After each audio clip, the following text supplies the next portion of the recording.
The year was 1878. Winter was just beginning to loosen its grip on the Colorado Rockies, leaving behind muddy trails and melting snowcaps.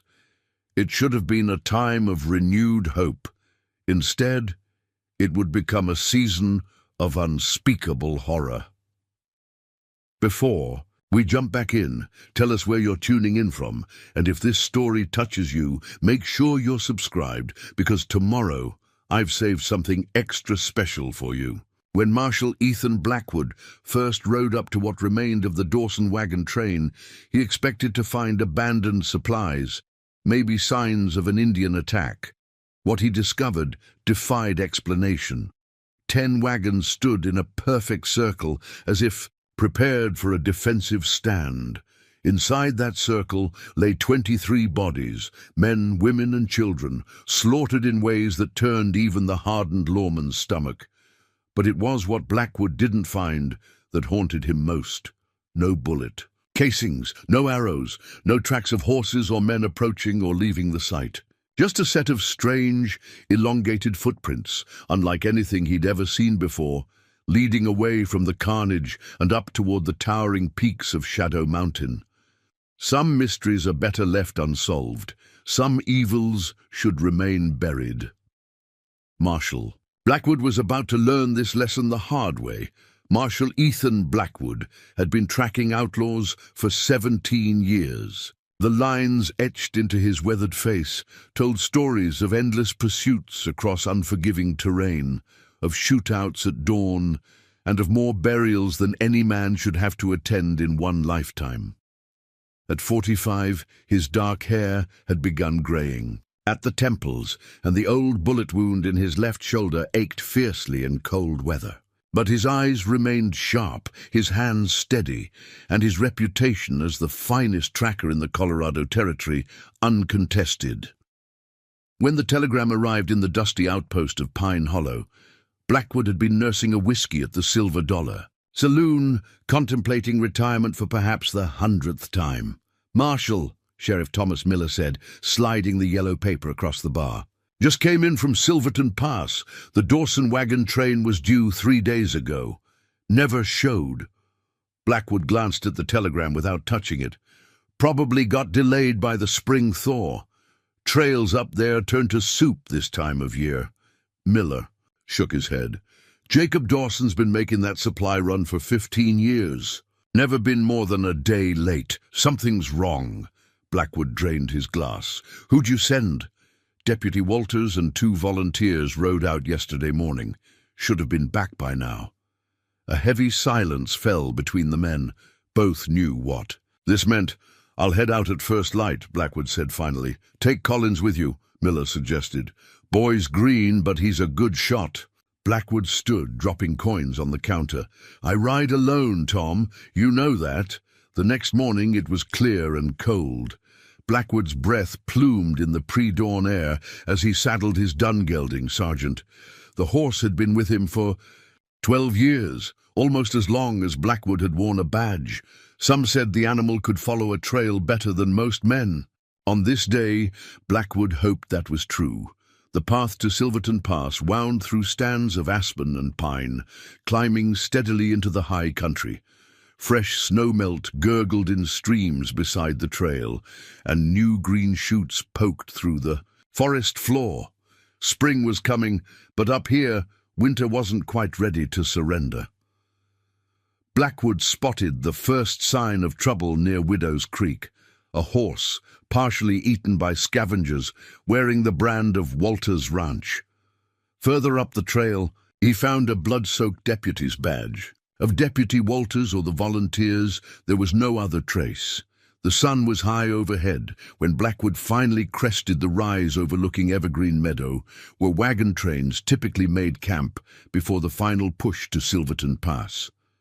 The sight that greeted him stopped his heart cold. The wagons had formed a perfect circle in the clearing, just as pioneer trains had done for decades against Indian attacks. But this was no ordinary raid. Even from a distance, Blackwood could see bodies scattered like broken dolls across the snow-patched ground. He approached cautiously, Sergeant's ears flattened against his head, the horse sensing the wrongness that hung in the air. No birds sang, no insects buzzed. The silence was complete, as if nature itself had fled this place of death. The first body Blackwood encountered lay just outside the wagon circle, a man in his 50s, face frozen in a mask of terror, throat torn out with such violence that his head was nearly severed. Nearby was a Winchester rifle, unfired, still clutched in lifeless hands. Inside the circle, the massacre revealed itself in all its horror. 23 people, men, women, and children, slaughtered with savage brutality. Some appeared to have been killed quickly, others showed signs of having been toyed with. Blackwood had seen death in many forms, but never anything like this. "What in God's name happened here?" he whispered, his voice sounding hollow in the silent clearing. He dismounted, tying Sergeant to a wagon wheel. The horse whinnied nervously, rolling his eyes. Blackwood patted his neck. "Easy, boy. I won't be long." The lawman moved methodically among the dead, noting details with clinical detachment. The only way to keep the horror at bay. Jacob Dawson, the wagon master, lay near the center of the circle, a long-barreled Colt still in his hand. 7 empty shell casings surrounded him. Whatever had attacked the train, at least Dawson had gone down fighting. Blackwood recognized several of the victims: the Miller family from Pine Hollow, old Doc Simmons and his wife, the Taylor brothers who'd been saving to buy land near Silverton. Good people, all of them. People who deserved better than this savage end. As he circled the site, a detail nagged at Blackwood's mind. Something was missing. He scanned the ground again, realization dawning slowly. Despite the obvious struggle, despite Dawson's spent ammunition, there were no bodies other than those of the wagon train members. Not a single attacker had fallen. "Impossible," Blackwood muttered. "Even the most skilled raiders would have taken casualties in such close quarters." Then he saw them, the footprints. At first, he thought they belonged to a large bear, but closer inspection proved otherwise. They were elongated, almost human in shape, but larger than any man's foot Blackwood had ever seen, with what appeared to be claw marks at each toe. And they were everywhere, circling the wagons, moving between bodies. Blackwood knelt beside one particularly clear print, pressed into a patch of bloody mud. 5 toes, but longer than normal, with distinct claw impressions. The stride length, judging by the spacing, would belong to something 7 or 8 feet tall. He followed the prints, noting how they converged at the far side of the clearing, before moving off as a group toward the looming shadow of the mountain range to the north. Shadow Mountain, the locals called it, a place steeped in legend and avoided by most sensible folk. 20, maybe 30 individuals, Blackwood estimated, counting the different print sizes. Not Indians, not white bandits. Something else entirely. As Blackwood prepared to leave and report back to Pine Hollow, something caught his eye, a flash of white against the dark soil near one of the wagons. He moved closer, discovering a small leather-bound journal partially hidden beneath a wagon wheel. The name Sarah Collins was inscribed on the cover in delicate handwriting. He recognized the name. Sarah Collins, 19 years old, daughter of the blacksmith from Pine Hollow. She'd been traveling to Silverton to marry her sweetheart, a miner named Daniel Spencer. Blackwood glanced around the clearing, locating her body near one of the wagons.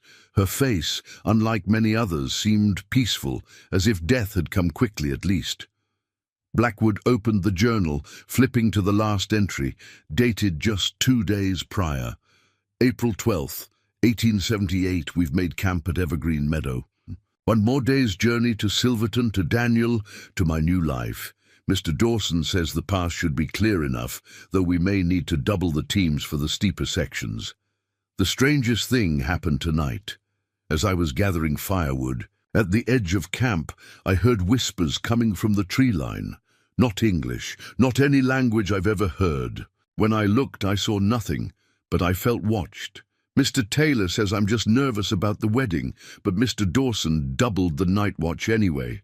There have been stories about Shadow Mountain for years, tales of people gone missing, of hunting, parties that never returned, of miners who ventured too far into the high caves and were never seen again. Old Mrs. Simmons calls them mountain tales to frighten children, but the look in Mr. Dawson's eyes tells a different story. Daniel wrote that the mining company recently blasted a new shaft, deeper than any previous attempts. They found something. In there, he said, not gold, but something else. He promised to show me when I arrived. I wonder if the entry ended abruptly. Whatever Sarah Collins had been about to write remained unfinished, her thoughts silenced forever in this blood-soaked meadow. Blackwood tucked the journal into his coat pocket and returned to Sergeant. The horse was agitated, pawing the ground and tossing his head. "I know, boy," Blackwood murmured. "We're leaving." He mounted, taking one last look at the massacre site. By all rights, he should ride back to Pine Hollow immediately, report what he'd found, and organize a proper burial party. That would be the sensible course of action, but Blackwood's eyes were drawn to those strange footprints leading north toward Shadow Mountain. Whatever had done this was still out there, and if Sarah's journal entry was any indication, it might be connected to the new mining operations near Silverton. "Damn it all," Blackwood muttered, turning Sergeant's head toward the mountain trail, instead of back toward town. He couldn't leave this mystery unsolved, not with the brutal deaths of 23 people demanding justice. Preparing and narrating this story took us a lot of time, so if you are enjoying it, subscribe to our channel. It means a lot to us. Now, back to the story. The trail grew steeper as Blackwood followed the footprints up the mountain. Old mining. Paths crisscrossed the slopes, remnants of the silver rush that had brought the first settlers to this region. Most of those mines had played out years ago, but the Spencer Mining Company had recently reopened several shafts, claiming to have found new veins deeper in the mountain. As the afternoon wore on, heavy clouds gathered overhead, threatening snow. The wind picked up, carrying with it a strange, musky odor that made Sergeant snort and shy. Blackwood patted the horse's neck reassuringly, though he himself felt increasingly uneasy. The footprints remained clear despite the rocky terrain, as if whatever made them wanted to be followed. They led to a narrow game trail that switchbacked up a particularly steep section of the mountain. "Easy, Sergeant," Blackwood murmured, as the horse picked his way carefully along the treacherous path. One misstep would send them both plummeting hundreds of feet to the jagged rocks below. As they rounded a bend, Blackwood spotted something ahead, a dark opening in the mountainside. Not a natural cave, but a mine entrance, shored up with thick timber supports. The footprints led directly inside. Blackwood dismounted, tying Sergeant to a stunted pine. "Stay here, boy," he said, checking his colt before approaching the mine entrance. A weathered sign hung askew above the opening. "Spencer Silver, shaft number 7. This must be the new shaft Daniel had mentioned in his letter to Sarah. The darkness beyond the entrance seemed absolute. Swallowing the fading daylight, Blackwood fished a small lantern from his saddlebag, lit it, and drew his revolver. The strange odor was stronger here, an alien smell that made the hairs on the back of his neck stand up. He hesitated at the threshold, an uncharacteristic fear gripping him. In 17 years of law enforcement, Ethan Blackwood had faced down the worst mankind had to offer: murderers, thieves, and madmen. But something about this place, about those footprints, stirred a primal dread in his soul. "Get a hold of yourself," he muttered. 23 people were dead. If whatever killed them was hiding in this mine, Blackwood needed to know. With the lantern held high in his left hand and his Colt steady in his right, Marshal Ethan Blackwood stepped into the darkness of Spencer Silver Shaft number 7, unaware that he was being watched by multiple pairs of gleaming eyes from the shadows above the entrance. The first thing that struck Blackwood was the unexpected warmth of the tunnel. Most mines were cool year-round, especially this high in the mountains. But the air here felt almost feverish against his skin, carrying that same musky scent he'd detected outside, only stronger now, mixed with the metallic tang of freshly exposed rock and something else, something copper-sweet that he recognized all too well from battlefields and crime scenes. Blood.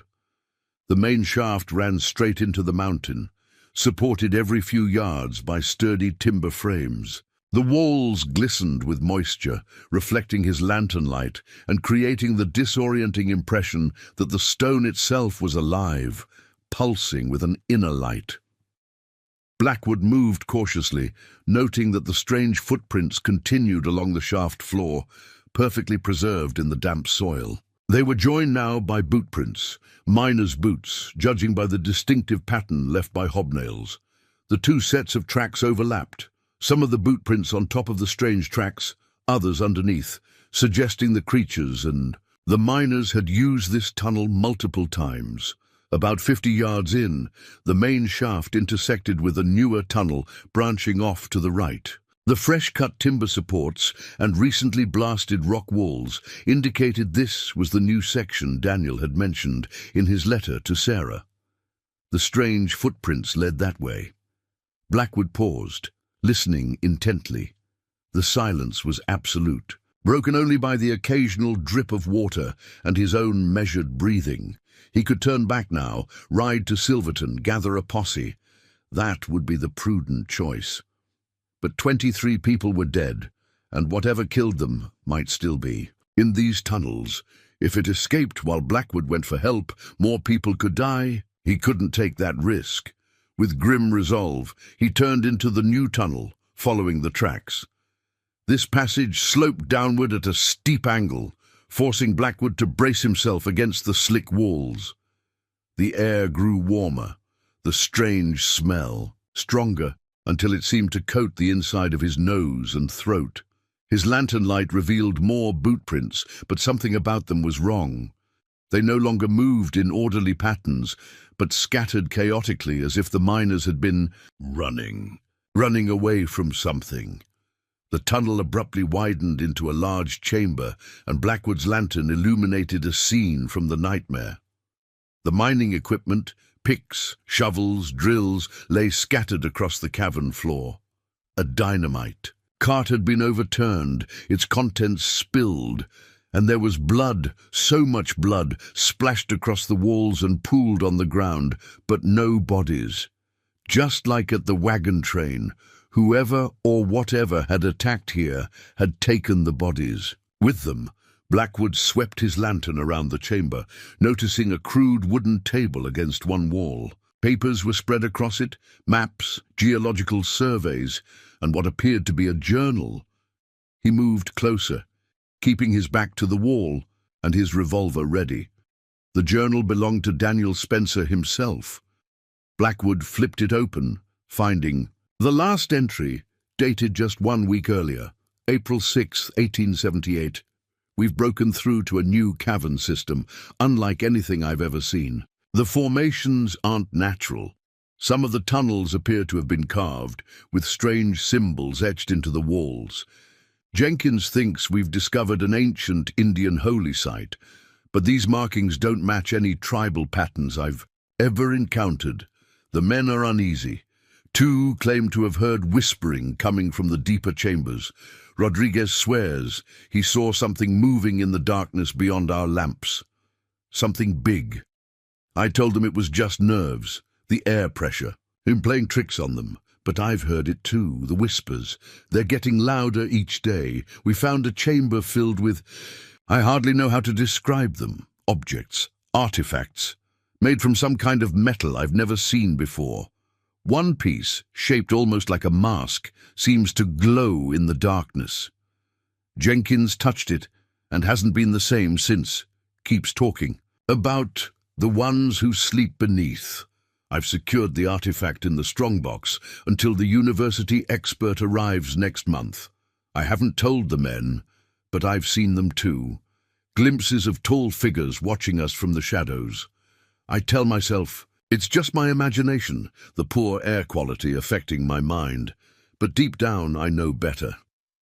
Sarah arrives next week. I should shut down operations until we understand what we're dealing with, but we're so close to a major discovery. One that could make us all rich beyond imagining. Just a few more days. Blackwood closed the journal, a chill running down his spine despite the oppressive heat of the chamber.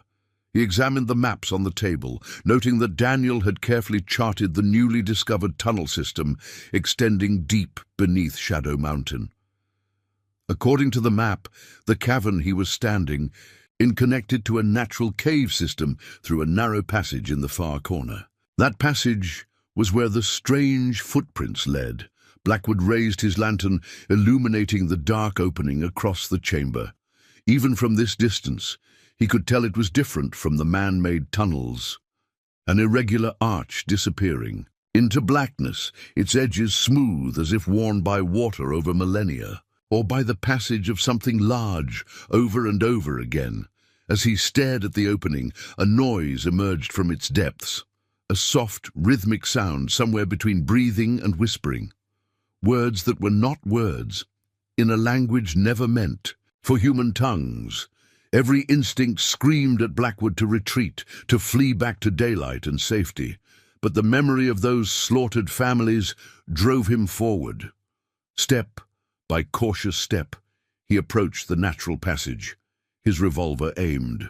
Into the darkness, the tunnel beyond was larger than it had appeared from a distance, its ceiling high enough that Blackwood could stand upright. The walls were smooth, almost polished, and covered with the strange symbols Daniel had mentioned, curves and angles that hurt the eyes to follow, patterns that seemed to shift when viewed directly. The footprints were clearer here, pressed into a layer of fine sand covering the tunnel floor. Multiple sets leading deeper into the mountain, and among them drag marks, as if heavy objects had been pulled along. Bodies, Blackwood realized with grim certainty. The tunnel curved gently downward, the air growing increasingly hot and thick with that alien scent. Blackwood's lantern light seemed to dim, struggling against a darkness that felt almost alive. Hungry. He'd been walking for perhaps 10 minutes. When the tunnel abruptly opened into an immense cavern, Blackwood stopped at the threshold, his mind struggling to comprehend what lay before him. The chamber was vast, its ceiling lost in darkness above, but it wasn't the size that robbed Blackwood of breath.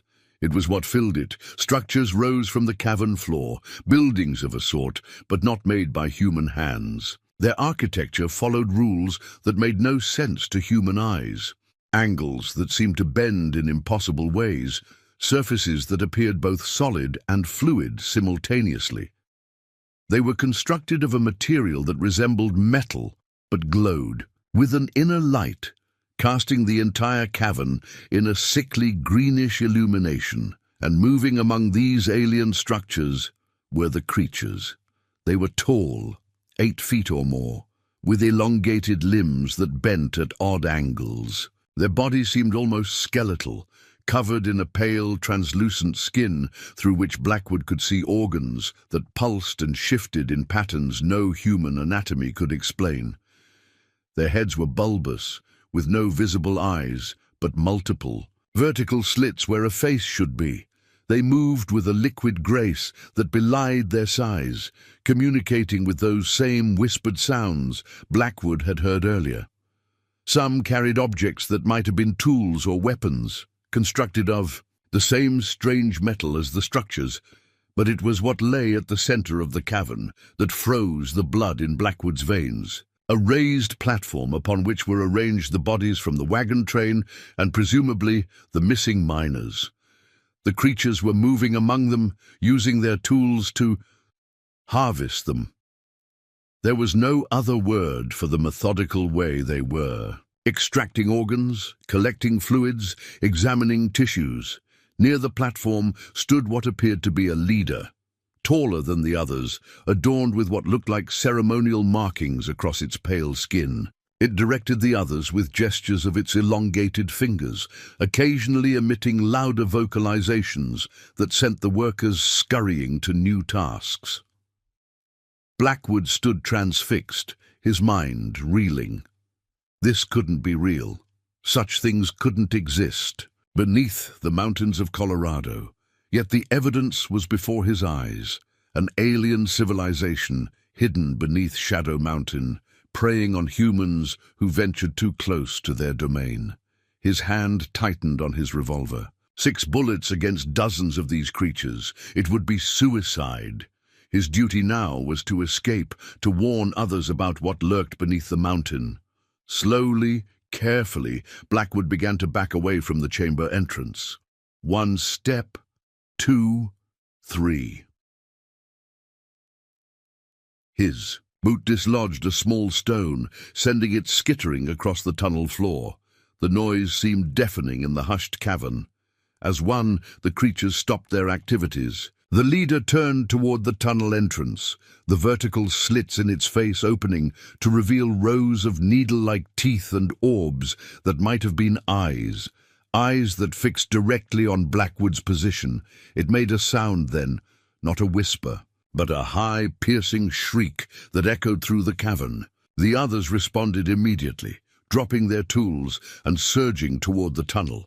Blackwood turned and ran, his lantern swinging wildly, casting frantic shadows on the tunnel walls. Behind him, he could hear the creatures entering the passage, their strange footfalls oddly light for beings of such size. They moved fast, too fast. The tunnel seemed longer on the return journey, twisted somehow, as if the mountain itself was conspiring to trap him. Blackwood's lungs burned, his legs ached, but terror drove him onward. The mining chamber appeared ahead, a brief moment of familiar territory before the final sprint to the surface. As he burst into the chamber, a shape detached itself from the shadows near the table, one of the creatures somehow ahead of him. It lunged with frightening speed, long fingers reaching for Blackwood's throat. He fired twice, the revolver shots thunderous in the confined space. The creature staggered backward, a strange, luminous fluid leaking from 2 holes in its chest. It shrieked a sound of pain and rage that sent shivers down Blackwood's spine. He didn't wait to see if it would fall. 4 bullets left, and many more creatures behind him. He ran for the main shaft, hearing the pursuing horde growing closer. The slope that had been so difficult to descend now worked in his favor, lending speed to his desperate flight. The main shaft stretched before him, the distant square of daylight at its end like a beacon of salvation. Blackwood ran as he'd never. "Run before!"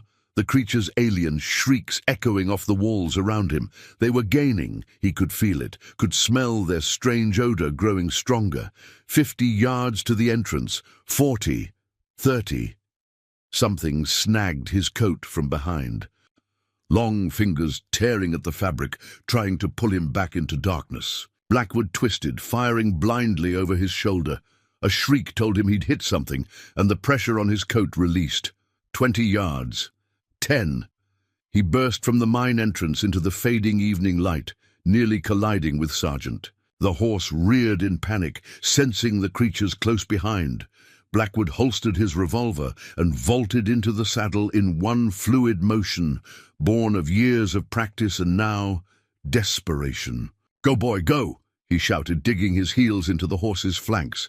Sergeant needed no encouragement. The dun gelding leapt forward onto the narrow trail, sure-footed even in his terror. Behind them, the first of the creatures emerged from the mine entrance, shrieking into the mountain air.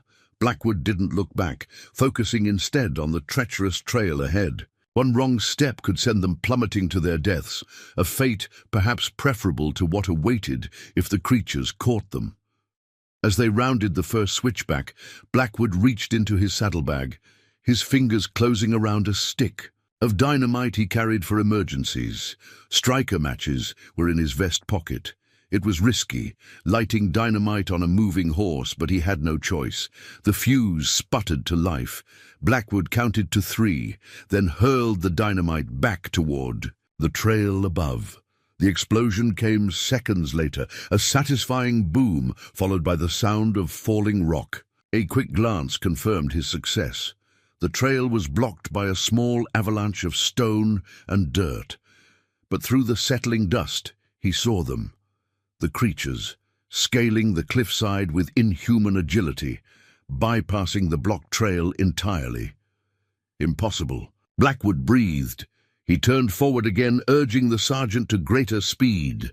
The horse responded valiantly, foam flecking his mouth as he galloped down the mountain trail. By Blackwood's estimation, they were 4 hours from Silverton, the closest settlement. 4 hours with those things in pursuit. As darkness fell across Shadow Mountain, Marshal Ethan Blackwood fled toward civilization, carrying with him a warning of horrors beyond human understanding. Behind him, inhuman shapes moved through the gathering night, their whispered communications carried on the cold mountain wind. The creatures from beneath Shadow Mountain had remained hidden for centuries. Now their secret was known, and they would not rest until silence was restored. The journey down Shadow Mountain was a nightmare of steep trails and frequent glances over his shoulder. Every snapping twig, every rustle of leaves sent Marshal Blackwood's hand to his revolver. Sergeant seemed to share his anxiety, ears constantly twitching backward, muscles tense beneath the saddle. Blackwood had lost sight of the pursuing creatures an hour back, but that offered little comfort. Their unnatural climbing abilities and speed suggested they could be anywhere, perhaps even ahead, lying in wait. The moon rose, casting the forest in ghostly silver light. Blackwood kept off the main trail, cutting cross-country through dense stands of pine and aspen. Better to take the difficult route than the predictable one. By midnight, the distant lights of Silverton appeared in the valley below, a constellation of lanterns and hearth fires that had never looked so inviting. Blackwood allowed himself a moment of hope. If he could reach the mining town, warn the people. As Sergeant picked his way down the final slope, Blackwood rehearsed what he would say to the town sheriff. The truth sounds insane, even to his own ears. Underground creatures, alien structures, human harvesting. Who would believe such a tale? The main street of Silverton was largely deserted when Blackwood rode in. Just a few miners staggering between saloons and a pair of prostitutes calling from a balcony. The horses' hooves echoed loudly on the packed dirt, drawing curious glances. Blackwood dismounted before the sheriff's office, his legs nearly buckling from exhaustion. He hadn't realized until that moment how completely drained he was. The night deputy, a young man named Carson, met him at the door. "Marshal Blackwood, what brings you to—" Carson's eyes widened as he took in Blackwood's appearance. The torn coat, the dirt and blood, the wild look in his eyes. "Jesus, what happened to you? Where's Sheriff Harmon?" Blackwood demanded, pushing past him into the office. "Home, I expect. It's near 1 in the morning. Get him, now, and Mayor Fletcher, and anyone else with authority in this town." Carson hesitated. "Sir, maybe you should rest first.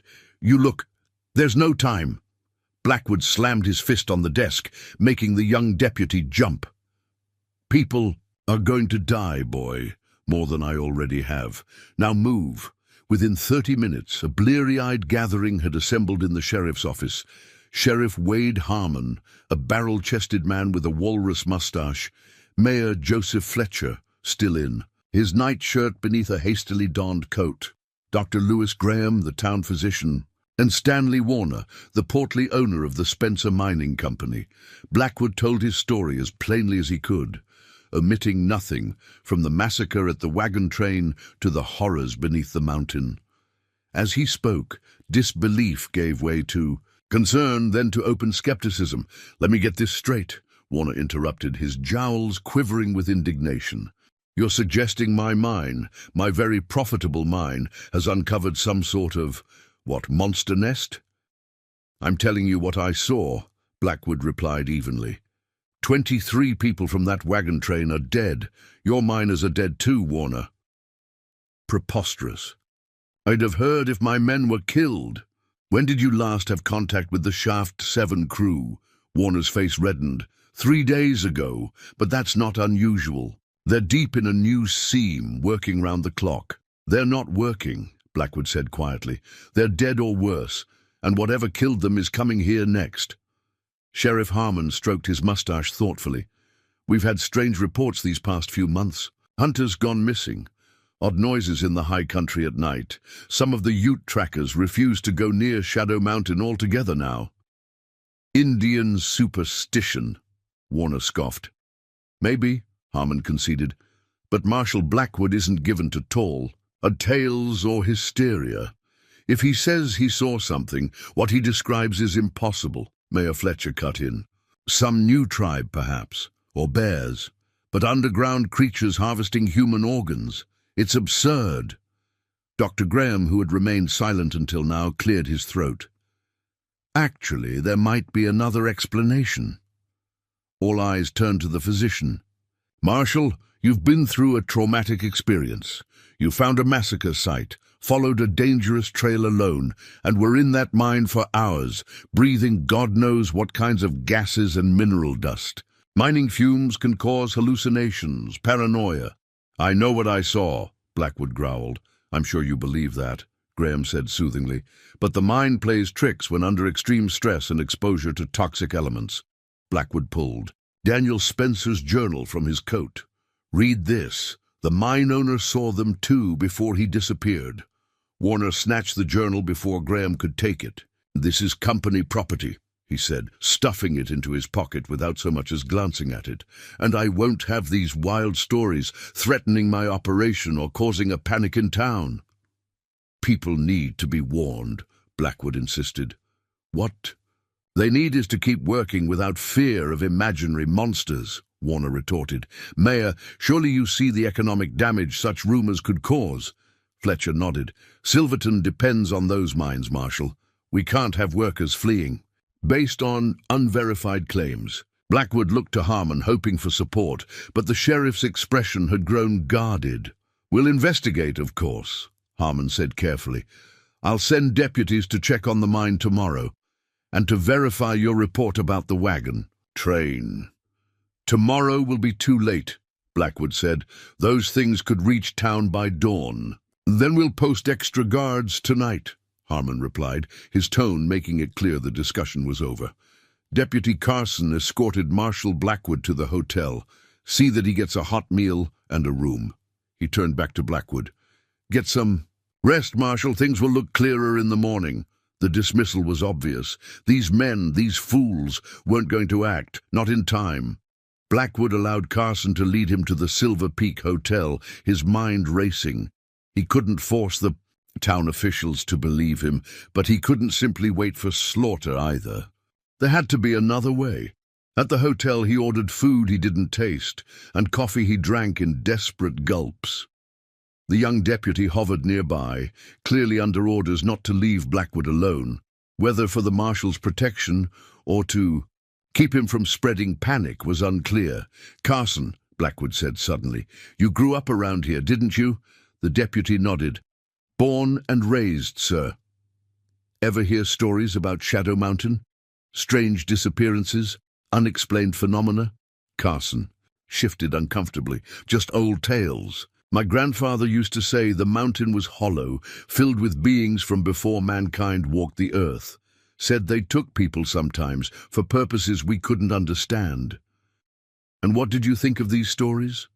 Thought they were just that, stories, to keep children from wandering too far. Carson hesitated. But my cousin Jeremiah went hunting up there 3 winters back, never returned. Search parties found nothing, not even tracks. Blackwood leaned forward. I need your help, Carson. The sheriff, the mayor. They won't act. Not until it's too late. What can I do? I'm just a deputy. You can help me warn people. Get as many out of town as possible before dawn. Carson paled. That would cost me my job. Maybe get me thrown in jail for causing panic. Better unemployed than dead. The young man stared into his coffee cup for a long moment. Let me think about it. It wasn't the response Blackwood had hoped for, but it was better than outright refusal. "I'm going to try to rest," he said, rising from the table. "Wake me at first light."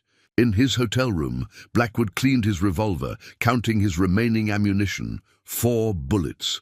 He had more in his saddlebags, assuming Sargent hadn't been stolen from the livery where Carson had taken him. Sleep was impossible. Every time Blackwood closed his eyes, he saw those creatures moving among the bodies of the wagon train victims, harvesting organs with clinical precision. Instead, he sat by the window watching the quiet street below, wondering if inhuman shapes were already infiltrating the town's shadows. Dawn was still hours away when a soft knock came at his door.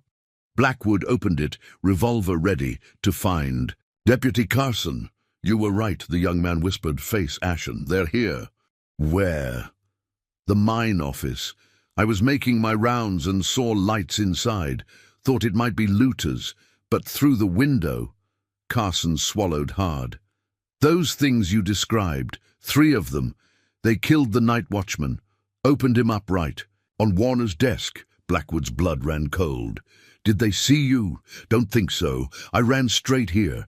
Go wake Sheriff Harmon. Then start quietly evacuating the west side of town. That's farthest from the mine office.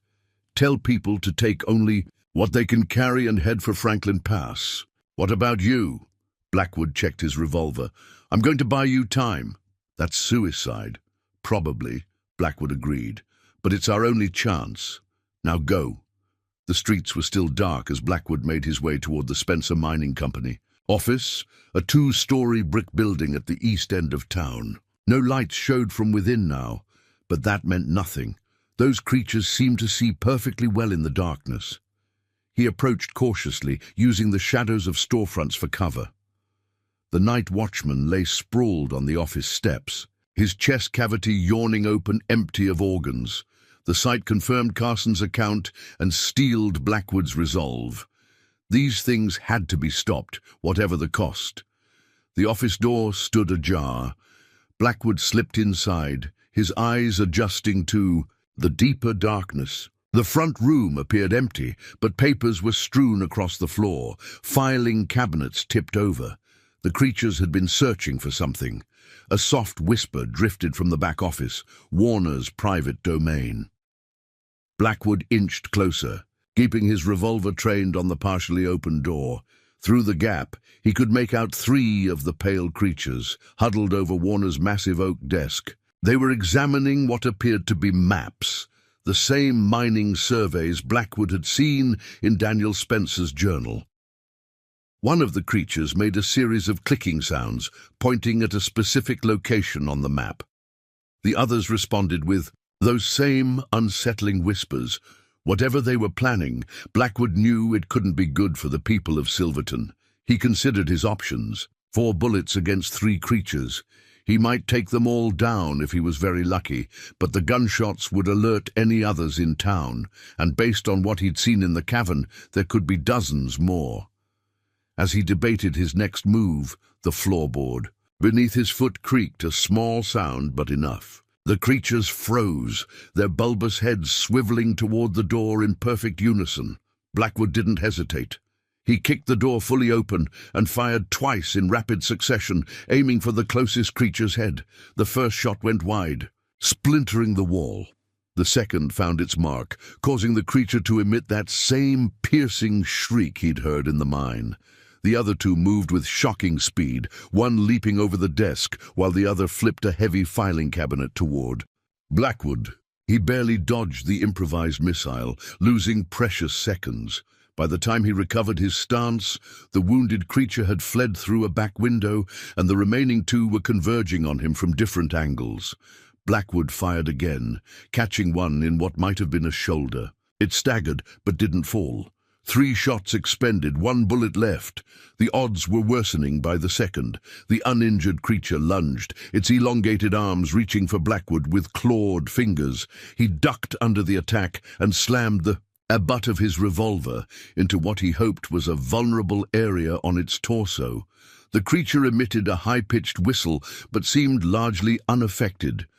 Blackwood backpedaled, trying to reach the door, but the wounded creature cut off his retreat. He was trapped between them, one bullet remaining, and no clear path to escape. A window. It was his only chance. Blackwood fired his last round at the closest creature, turned, and hurled himself through the glass pane to his right. The crash and pain were simultaneous, shards slicing his arms and face as he tumbled onto the dirt alley behind the office. He rolled to his feet, ignoring the warm blood trickling down his cheek. The creatures would be right behind him. He had to reach Sergeant, get out of town, and circle back to help with the evacuation. As he sprinted toward the livery stable, shouts and screams erupted from different parts of town. The attack had begun. Carson must not have had enough time to evacuate many people. Or perhaps there were more creatures than Blackwood had estimated, already spread throughout Silverton. The livery was dark and quiet when he arrived. Too quiet. No whinnies or shuffling from the stalls. Blackwood grabbed a lantern hanging by the door and struck a match, raising the light to reveal a scene of carnage. The stable hands lay butchered among the straw. The horses were gone, either escaped or taken, including Sergeant. Damn it, Blackwood muttered. Without a horse, his options narrowed considerably. He couldn't outrun these creatures on foot. More screams echoed from the direction of the hotel, followed by several gunshots. The town was waking to terror. Blackwood searched the stablemaster's office, finding a loaded shotgun and a box of shells. Better than his empty revolver, at least. He pocketed as many shells as he could and moved to the stable doors, peering out at the street. Chaos had descended on Silverton. People ran in every direction, some still in nightclothes. Several buildings were burning, the flames casting a hellish glow over the scene. And moving among the panicked humans were the creatures, at least a dozen, that Blackwood could see, methodically cutting down anyone in their path. He had to find Carson, help coordinate whatever resistance might be possible. The sheriff's office was 3 buildings down. Blackwood took a deep breath and stepped into the madness. He'd gone perhaps 20 yards when a familiar voice called his name. He turned to see Mayor Fletcher stumbling toward him, his nightshirt soaked with blood. "You were right," Fletcher gasped, clutching at Blackwood's arm. "God forgive me, you were right. Those things, they're everywhere." Warner went to confront them at the mine office. They tore him apart right in front of me. "Where's Sheriff Harmon?" Blackwood asked, supporting the wounded mayor. "Dead. They attacked the jail first. Carson's organizing defense at the church. Women and children inside, men forming a perimeter." Fletcher coughed, blood speckling his lips. "I'm hit badly, Marshal. Internal. Don't waste time on me. I'll get you to the doctor." "No. Listen." Fletcher gripped Blackwood's shirt with surprising strength. "There's a Ute elder who used to come to town. Mountain Shadow, he called himself. Lives in a cabin up Elk Creek. He spoke of these things once and said his people had been fighting them for generations, said they fear fire and sunlight." "Sunlight's still hours away," Blackwood noted. "But fire we can manage." Fletcher nodded weakly. The mining warehouse, dynamite, blasting oil, enough to level half the mountain. His grip loosened. "Make them pay, Marshal, for all of us." The mayor's eyes glazed over, his final breath rattling in his chest. Blackwood gently lowered him to the ground, processing this new information. The creatures feared fire, and he knew where to find plenty of it. The mining warehouse stood at the far end of town, near the railroad spur. If Blackwood could reach it, rig the explosives somehow. But first, he needed to help the survivors at the church. Moving from shadow to shadow, Blackwood made his way toward St. Mary's, the small clapboard church that served as Silverton's only house of worship. As he neared it, he could see Carson had organized the defense well. About 20 men formed a perimeter around the building, armed with everything from shotguns to pickaxes. Lanterns blazed from every window, creating a barrier of light. Blackwood approached the barricade, identifying himself before he came too close. "Carson, it's Marshal Blackwood." The young deputy's face appeared, haggard but determined. "Marshal, thought you might be dead. Not yet. You've done well here." Carson shook his head. "Not well enough. We've lost half the town already. These things, they're picking us off street by street.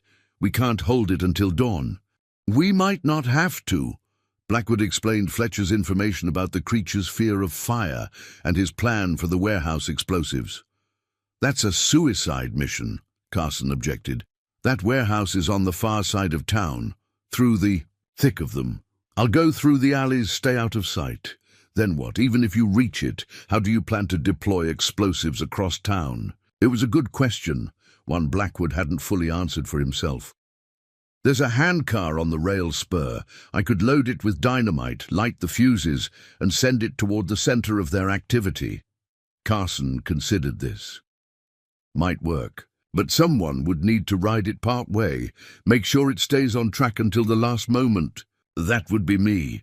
The young deputy studied Blackwood's face. "You really are ready to die for this town, aren't you? A town that didn't even believe you." "I'm ready to die to stop those things," Blackwood corrected. "Before they can reach the next town and the next." Carson nodded slowly. "Then you shouldn't go alone. I'll come with you. You're needed here. These people trust you. Trent can take over. He was a sergeant in the army." Carson gestured to a grizzled man organizing the western perimeter. "Besides, it'll take two to operate that handcar effectively." Blackwood couldn't argue with the logic, though he hated involving the young man in what could well be a fatal mission. "All right, let's move now, while we still can."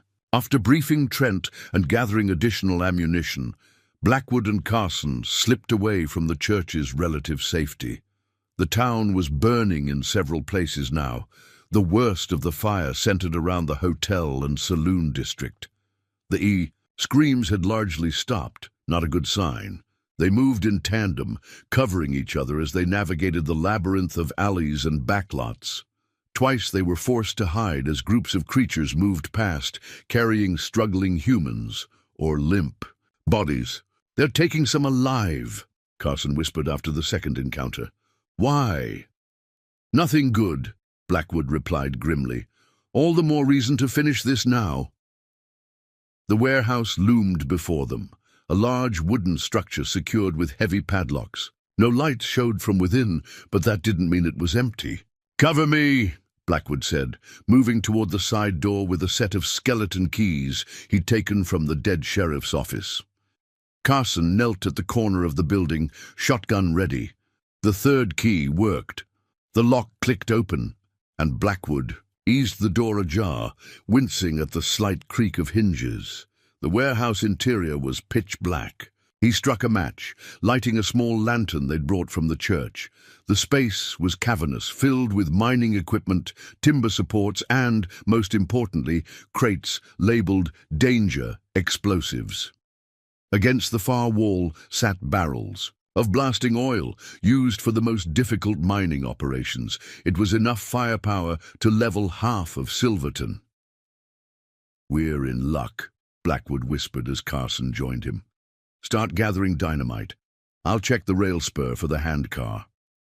Narrow-gauge rail line ran directly to the warehouse loading bay for transporting equipment and ore. Blackwood slid open the large bay doors, revealing the spur line and, as he'd hoped, a maintenance handcar sitting on the tracks. "Carson, we've got our transport," he called softly.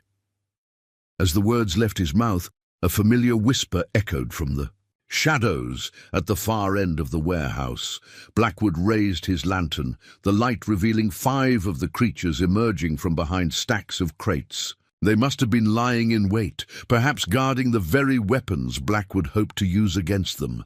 "Get down," he shouted, firing the shotgun one-handed while still holding the lantern. The blast caught the lead creature in the chest, driving it backward into its companions. Carson appeared at his side, his own shotgun roaring. 2 more creatures fell, their strange, luminous blood spattering the warehouse floor. "The handcar," Blackwood ordered. "Get it loaded. I'll hold them off." The young deputy hesitated only a moment before darting toward the crates of dynamite. Blackwood maintained a steady fire, forcing the remaining creatures to take cover behind. Mining equipment One creature, bolder than the others, leapt atop a stack of crates, preparing to pounce. Blackwood tracked it with his shotgun, but the hammer fell on an empty chamber. Out of shells. He dropped the useless weapon and drew his hunting knife, a poor defense against these beings, but all he had left. The creature seemed to recognize his vulnerability, emitting what sounded almost like a laugh before launching itself toward him. A thunderous boom filled the warehouse. The creature's head exploded in a spray of luminous matter, its body crashing to the floor mere feet from Blackwood. He turned to see Carson standing by the handcar, revolver smoking in his hand. "Nice shot," Blackwood acknowledged. "Last bullet," Carson replied. "Car's loaded. We need to move." The handcar was indeed loaded, perhaps too well. Carson had placed at least 20 dynamite sticks on it, along with a small barrel of blasting oil. The fuses were all connected in a rudimentary but effective arrangement.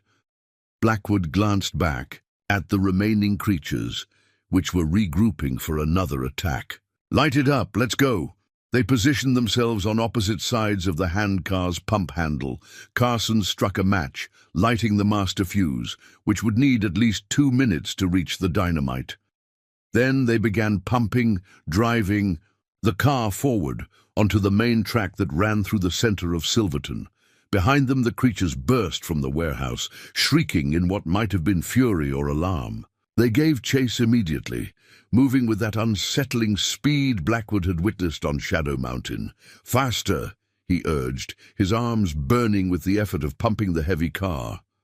The handcar picked up speed, rattling along the tracks toward the heart of town. The burning buildings illuminated their path, casting long shadows across the rails. Ahead, more creatures appeared, drawn by the commotion or perhaps sensing their plan. "They're cutting us off!" Carson shouted over the noise of the handcar. Blackwood checked the fuse, about 1 minute remaining. "We need to get closer to the center of town. Maximum effect." "We'll never make it past that group ahead." Blackwood made a split-second decision. "Jump off at the next alley. Get back to the church." "What about you?" "I'll take it a bit further, then follow." Carson's expression said he didn't believe that for a second, but he nodded. As they approached the alley beside the assayer's office, he prepared to jump. "It's been an honor, Marshal." "Likewise, Deputy." Carson leapt from the still-moving handcar, rolling roughly across the dirt before disappearing into the shadows of the alley. Blackwood continued pumping, driving the explosive-laden car toward the largest concentration of creatures near the town square. The fuse burned lower. 30 seconds, maybe less. The handcar was moving at a good clip now, enough to coast the remaining distance. Blackwood prepared to jump, eyeing a narrow gap between buildings. Before he could make his move, something slammed into him from behind, one of the creatures having somehow leapt onto the moving car. Its clawed hands wrapped around Blackwood's throat, cutting off his air. He struggled, trying to break free, but the creature's strength was inhuman. Black spots danced at the edges of his vision. In desperation, he reached for the burning fuse, somehow managing to grasp it. With the last of his strength, he jammed the sparking end into what he hoped was the creature's eye. A piercing shriek split the night. The pressure on his throat vanished as the creature reeled backward, falling from the handcar. Blackwood gasped for air, his lungs burning. The fuse! In the struggle, he'd pulled it free from the dynamite. The explosives would never detonate now, unless... Blackwood looked ahead. The handcar was approaching the town square, where at least 20 of the creatures were gathered around what appeared to be a pile of human bodies. The master fuse was gone, but he still had matches. Time slowed as Marshal Ethan Blackwood made his final decision. He could jump now, might even survive. Or he could ride the handcar into the heart of the enemy, striking a blow that might save countless lives. It was no decision at all, really. He struck a match, shielding the tiny flame with his hand as the handcar rattled toward its destination. When he was certain he couldn't miss, Blackwood touched the match to the exposed dynamite and whispered a quiet prayer. The explosion tore through the night, a sphere of fire that consumed the town square and everything in it. The shockwave flattened buildings for 100 yards in all directions. From the church on the hill, the survivors watched in awe and horror as a miniature sun bloomed in the center of their town, incinerating the creatures that had brought so much death. As the flames reached toward the heavens, Deputy Carson removed his hat, holding it over his heart. "Godspeed, Marshal," he murmured. "Godspeed." Dawn broke over the smoldering ruins of Silverton. The survivors emerged cautiously from the church, surveying the devastation. Of the creatures, there was no sign. Those not caught in the explosion had fled back toward Shadow Mountain as the first rays of sunlight touched the valley. For now, at least, the nightmare has ended. But as Carson stood among the ruins, watching the sun rise over Shadow Mountain, he couldn't shake the feeling that this was merely a reprieve, not a victory. Somewhere beneath that mountain, in tunnels that reached deeper than any mine, the creatures were regrouping, planning, waiting. He touched the marshal's badge now pinned to his own chest, recovered from Blackwood's belongings at the church and bestowed upon him by the survivors' unanimous vote. It felt heavy, a burden as much as an honor. "I'll be ready," he promised the mountain silhouette. "When you come again, I'll be ready." 3 months after the Silverton massacre, the town was slowly rebuilding. New structures rose from blackened foundations, and fresh-cut timber replaced charred beams. The population had dwindled to less than half its former size. Many survivors had fled to Denver or beyond, unwilling to live in the shadow of the mountain and its secrets. Those who remained spoke of Marshal Blackwood in hushed, reverent tones. A crude memorial stood in what had once been the town square, marking the spot where he had made his final stand. Fresh flowers appeared there each morning, though no one ever admitted to placing them. Acting Sheriff James Carson, the promotion had become official 2 weeks after the attack, stood on the newly constructed porch of the sheriff's office, watching workers rebuild the assayer's building across the street. At 26, he was young for such responsibility, but tragedy had a way of accelerating maturity. The silver badge pinned to his chest still felt like it belonged to someone else. "Sheriff?" Carson turned to find Lucy Simmons approaching, a leather satchel clutched in her hands. The young woman had lost her father in the attack, but had stayed to run his dry goods store. Her brown hair was pulled back in a practical bun, her eyes carrying the haunted look shared by all Silverton survivors. "Miss Simmons, what can I do for you?" "I found something while sorting through Pa's old correspondence." She reached into the satchel, withdrawing a faded envelope. "It's a letter from a professor at Denver University, dated nearly a year ago." Carson accepted the envelope, noting that it had already been opened. "You've read it?" Lucy nodded. "It mentions Shadow Mountain and things living beneath it." Carson's pulse quickened. He ushered Lucy inside the office, closing the door behind them. The letter was written in a precise academic hand, the signature reading, "Professor Edward Holloway, Department of Anthropology. Dear Mr. Simmons, thank you for sharing the artifacts discovered by the Spencer Mining Company. I must confess I have never encountered materials quite like these, and my preliminary tests have yielded puzzling results. The metal composite does not match any known element in our periodic table, and the symbols etched into the surface bear no resemblance to any human language, ancient or modern. Most intriguing are the references in your letter to local legends regarding Shadow Mountain. These align with fragmentary accounts I have collected from various Native American tribes throughout the region. The Ute speak of those who dwell below, entities that have reportedly abducted tribal members for generations. The Navajo have similar tales of the Hollow Mountain people. Most interesting, perhaps, are the Hopi accounts of star beings who arrived before recorded history and made their home beneath the earth. I would very much like to visit your town to examine the mine where these artifacts were discovered. If, as you suggest, there might be an undiscovered civilization dwelling beneath Shadow Mountain, It could represent the most significant anthropological find of the century. I have taken the liberty of sharing your letter, though not the artifacts themselves, with my colleague Dr. Margaret Walsh at the Smithsonian. She has extensive experience with pre-Columbian civilizations and may offer insights I lack. I expect to hear from her within the month. In the meantime, I would advise discretion. Such discoveries often attract unwanted attention from sensationalist press and opportunistic treasure hunters. I plan to travel to Silverton by month's end, pending university approval for the expedition. With great anticipation, Professor Edward Holloway Carson read the letter twice, his unease growing. Did Professor Holloway ever come to Silverton? Lucy shook her head. Not that I know of, but never mentioned him. What about these artifacts? Did your father have them? I haven't found anything unusual in his belongings. She hesitated. But there's something else. A reply from Dr. Walsh was with the letter. She handed him a second sheet of paper. This letter was shorter, the handwriting more hurried. Edward, I implore you to exercise extreme caution regarding the Silverton materials. The symbols you sketched bear disturbing similarities to markings found at 3 other sites across North America, all associated with mysterious disappearances and unexplained phenomena.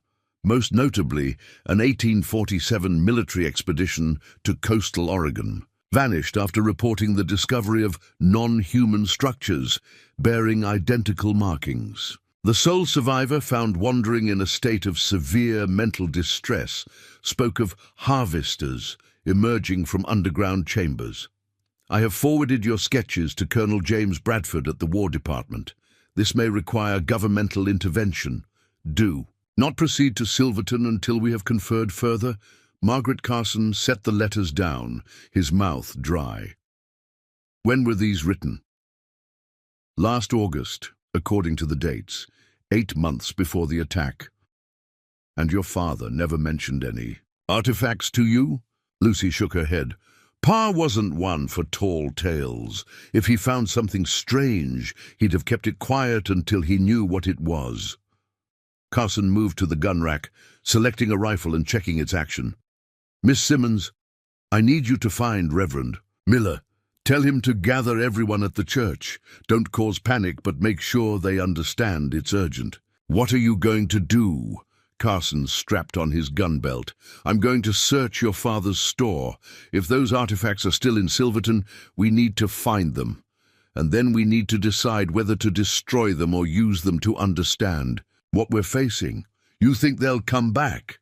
It wasn't a question. Marshal Blackwood killed many of them, but he didn't get them all. And if these letters are right, there are more of these things elsewhere. Carson met her gaze steadily. Yes, Miss Simmons, I think they'll come back. After Lucy departed, Carson sent telegrams to the surrounding settlements, warning them to be on alert for any unusual activity. Then he headed for Simmons' general store, his mind racing with implications. If the government knew about these creatures before the Silverton attack, why had no warnings been issued? And if similar incidents had occurred elsewhere, how widespread was this hidden threat? The general store stood on a corner of Main Street, largely undamaged by the explosion that had consumed the town center. Carson entered cautiously, the bell above the door jingling cheerfully, incongruous with his grim mood. The shop was meticulously organized. Lucy's doing, no doubt. Carson began his search in the back office, where Harold Simmons had kept his records and personal effects. If the old shopkeeper had hidden something valuable or dangerous, it would be here. After an hour of careful searching, Carson found nothing unusual. He was about to give up when he noticed that the office's plank flooring didn't quite meet the wall in one corner. Kneeling, he pried at the edge with his knife. The board came up easily, revealing a small cavity beneath. Inside lay a metal box, about the size of a large book. It was constructed of a dull grey material that didn't look quite like iron or steel. No lock secured it, just a simple latch mechanism. Carson hesitated, remembering Dr. Walsh's letter and its warnings. Whatever this contained, it had caught the attention of university professors and apparently the War Department. He should probably wait, gather witnesses before opening it. But time might be short. If the creatures were preparing another attack, he flipped the latch and lifted the lid. Inside, nestled in velvet lining, lay an object that defied easy description. At first glance, it resembled a mask, roughly face-shaped with openings that might accommodate eyes and a mouth, but the proportions were wrong for a human face. The eye holes were too far apart, the mouth opening vertical rather than horizontal. The eye material was the same dull grey as the box, but as Carson stared at it, he realized it wasn't entirely solid. The surface seemed to shift subtly, almost flowing, though the overall shape remained constant. Most disturbing were the markings etched into its surface, symbols similar to those Daniel Spencer had described in his journal. They seemed to crawl across the mask's surface when viewed peripherally, becoming stationary only when directly observed. As Carson reached toward it, the mask began to emit a soft, pulsing glow, a greenish light that cast eerie shadows across. The office. A low humming sound filled the air, just at the threshold of hearing. Carson snatched his hand back. The glow faded immediately. The humming ceased. What in God's name? He closed the box carefully, tucking it under his arm. Whatever this thing was, he needed to show it to the town council. Together, they could decide its fate. As he stepped onto the boardwalk outside the store, Carson noticed how quickly the afternoon shadows were lengthening. Winter was approaching, and with it, longer nights, longer hours of darkness, during which those things could move freely, if Blackwood's theory about their aversion to sunlight was correct. The church bell began to toll, Reverend Miller gathering, the townspeople as requested. Carson quickened his pace, the box heavy under his arm. He never saw the figure watching from the alley across the street. A tall man in a black suit and bowler hat, his face unnaturally pale, his eyes hidden behind smoked glasses despite the fading light. As Carson disappeared around the corner, the figure stepped onto the street, moving with a peculiar gliding gait, and began to follow. The interior of St. Mary's Church was crowded with anxious faces when Carson arrived. Nearly everyone remaining in Silverton had answered the summons, perhaps 60 people in all, a stark reminder of how many had been lost. Reverend Miller, a gaunt man who had aged decades in the past 3 months, stood at the pulpit. "Sheriff Carson has called this meeting," he announced, as Carson made his way to the front. "I trust you all will give him your full attention." Carson set the metal box on the altar and faced the congregation. 3 months ago, Marshal Blackwood gave his life to save as many of us as he could from a threat most of us didn't believe was real, until it was almost too late. He bought us time, but I believe that time may be running out. He explained about the letters, about the possibility that the government and academic institutions knew more about these creatures than they had shared. He told them about similar incidents in other regions, suggesting a pattern rather than an isolated event. The Spencer Mining Company uncovered something in Shadow Mountain, he continued. Something these creatures wanted badly enough to slaughter an entire wagon train and half our town to retrieve. I believe I found one of those artifacts. He opened the box, revealing the strange mask. A collective gasp rose from the assembly. As the object began to glow again, the humming noise now loud enough that everyone could hear it. "What is that thing?" someone called out.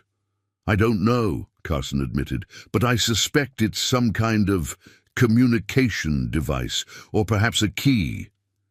"A key to what?" Reverend Miller asked, eyeing the mask warily. "To wherever these things came from, or to something they left behind." From the back of the church came a new voice, cultured, with an Eastern accent. "Very astute, Sheriff Carson.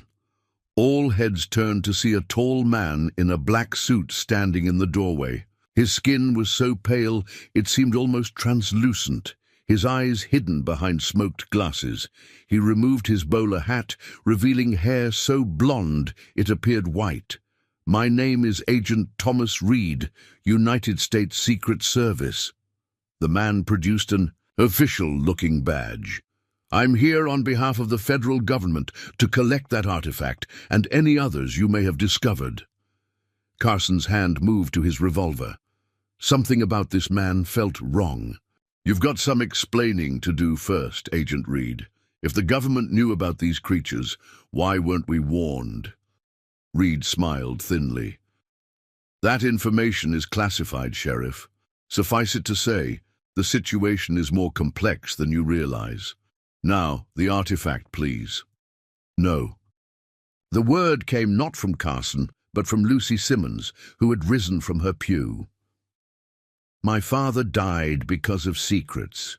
We all lost people we loved. We deserve answers." Murmurs of agreement rippled through the congregation. Reed's smile vanished. "This is a matter of national security.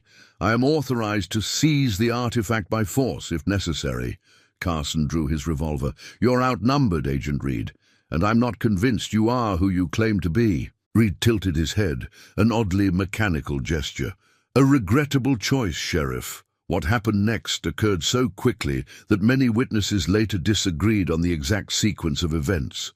Reed moved with inhuman speed, crossing the church. In seconds, Carson fired twice, both bullets striking the agent's chest without apparent effect. Reed seized the mask from its box, the glow intensifying to a blinding radiance. He placed it against his face, and where the two touched, a strange melding occurred, as if the mask and Reed's features were flowing together. The church erupted in chaos. People scrambled for exits as Reed, or what had been Reed, began to change. His limbs elongated, his suit tearing at the seams, his head expanded, the smoked glasses falling away to reveal what lay beneath, not eyes, but vertical slits that opened to expose needle-like teeth. Carson emptied his revolver into the transforming figure, with no more effect than his first shots. The creature that had been Reed extended an impossibly long arm, seizing Carson by the throat and lifting him from the ground. Its mouth opened in that vertical configuration Blackwood had described, and it spoke, the words, a hissing approximation of English. "You have interfered for the last time, human. The harvest will continue, the gateway will open, the ascension cannot be stopped." As consciousness began to fade, Carson glimpsed movement behind the creature, Lucy Simmons, wielding a heavy brass crucifix from the altar. She brought it down on the creature's arm with all her strength. There was a sound like breaking glass, and suddenly Carson was free, crumpling to the floor. The creature shrieked, a sound that shattered every window in the church. The arm that Lucy had struck was leaking that strange, luminous fluid Blackwood had described. It turned on her, its movements now jerky, uncoordinated. "Run!" Carson gasped, scrambling to his feet, but Lucy stood her ground, crucifix raised like a weapon. "The brass," she said. "It hurts it." The revelation sparked through Carson's mind. Brass, an alloy of copper and zinc, nothing special or magical. But to these creatures somehow toxic. "Everyone with brass," he shouted. "Buttons, jewelry, anything." Several men rushed forward, one wielding a pair of brass knuckles, another a decorative letter opener with a brass handle. They swarmed the creature from different angles, each strike eliciting those glass-breaking shrieks. The creature that had been Agent Reed staggered toward the door, the mask now fully fused with its face. Despite its injuries, it moved with purpose, as if executing a predetermined plan.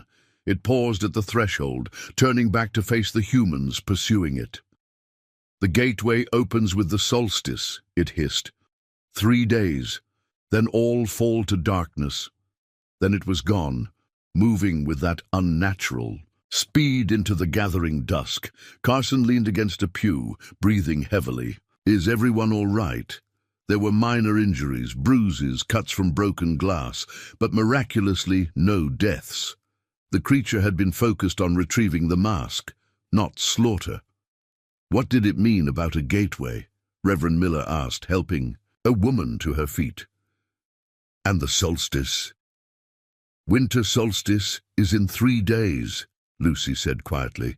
The longest night of the year. Carson felt a chill that had nothing to do with the December air seeping through the broken windows. Whatever these things are planning, it happens then. But what can we do? Someone asked. We barely drove off one of them. We know they can. Be hurt now, Carson replied. Brass wounds them, fire kills them, sunlight repels them. He looked around at the frightened but resolute faces. And we know where they're coming from. Shadow Mountain. Understanding dawned in Lucy's eyes. You want to take the fight to them? Carson nodded grimly. Marshal Blackwood bought us 3 months with his sacrifice. I won't waste it waiting for these things to come back in greater numbers. He straightened, decision made. I'll lead a party to Shadow Mountain tomorrow. We'll find this gateway and destroy it before the solstice. That's suicide, Reverend Miller protested. Staying here might be worse, Carson countered. If that thing was telling the truth, something happens. On the solstice that will make our previous encounter look like a skirmish. A heavy silence fell over the assembly. Then one by one, men began to step forward, miners, shopkeepers, ranchers, not trained fighters, but men who had already lost too much to surrender without a struggle. I'll go, said a burly blacksmith, named Peterson. Got plenty of brass in my shop. Can forge some proper weapons by morning. Count me in, added Michael Taylor, who had lost 3 brothers in the massacre. I've worked those mines for 10 years, know them better than most. By nightfall, 20 men had volunteered for what might well be a suicide mission. Carson sent telegrams to the nearest military outposts, explaining the situation and requesting immediate assistance, though he held little hope of a response in time. As the meeting broke up, Lucy approached Carson. I'm coming too. Absolutely not. Her eyes flashed. That thing killed my father, and I was the one who discovered brass hurts them. You need me. Carson wanted to refuse, to insist she stay safely in town with the other women and children. But the determination in her face told him it would be futile. Besides, she had proven her courage and quick thinking already.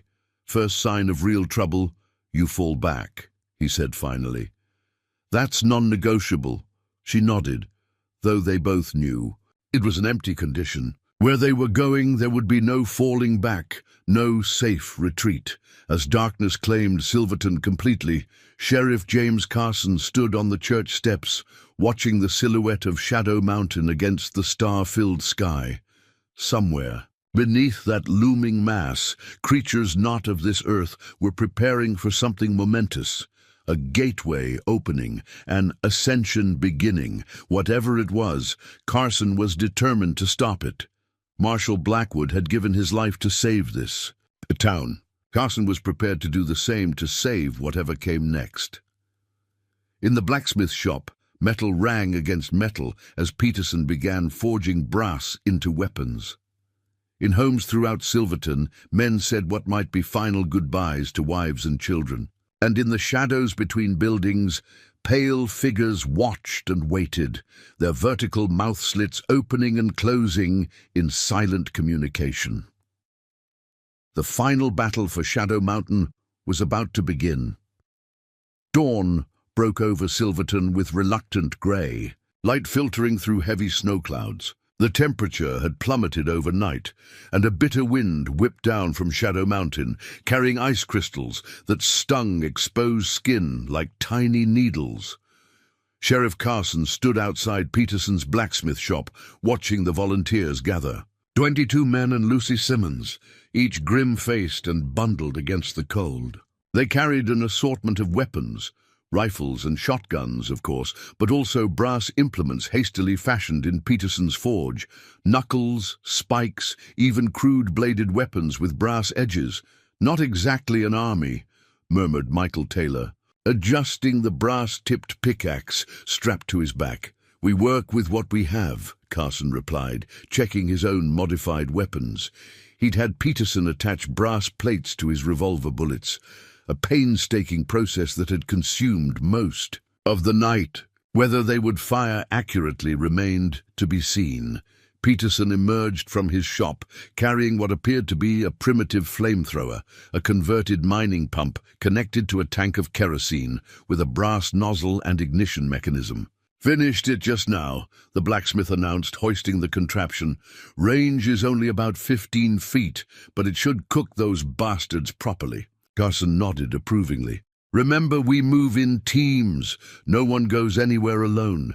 If you see one of those things, don't try to be a hero. Alert your team and fall back to the main group." "Any word from the military outposts?" Lucy asked, adjusting a belt of brass tools around her waist. Carson shook his head. "Telegraph lines went down overnight. Might be the storm. Might be—" He left the alternative unspoken. If the creatures had cut the lines, they were isolating Silverton deliberately. "We should move out," Taylor urged, eyeing the mountain. 6 hours climb at least, and daylight's precious this time of year." Carson couldn't argue with that logic. The winter solstice meant barely 9 hours of daylight. They needed to reach the mine entrance before dark if possible. "Mount up," he ordered, "and stay alert. I doubt these things will wait passively for us to reach their doorstep." The expedition set out on horseback, following the same trail Marshal Blackwood had taken 3 months earlier.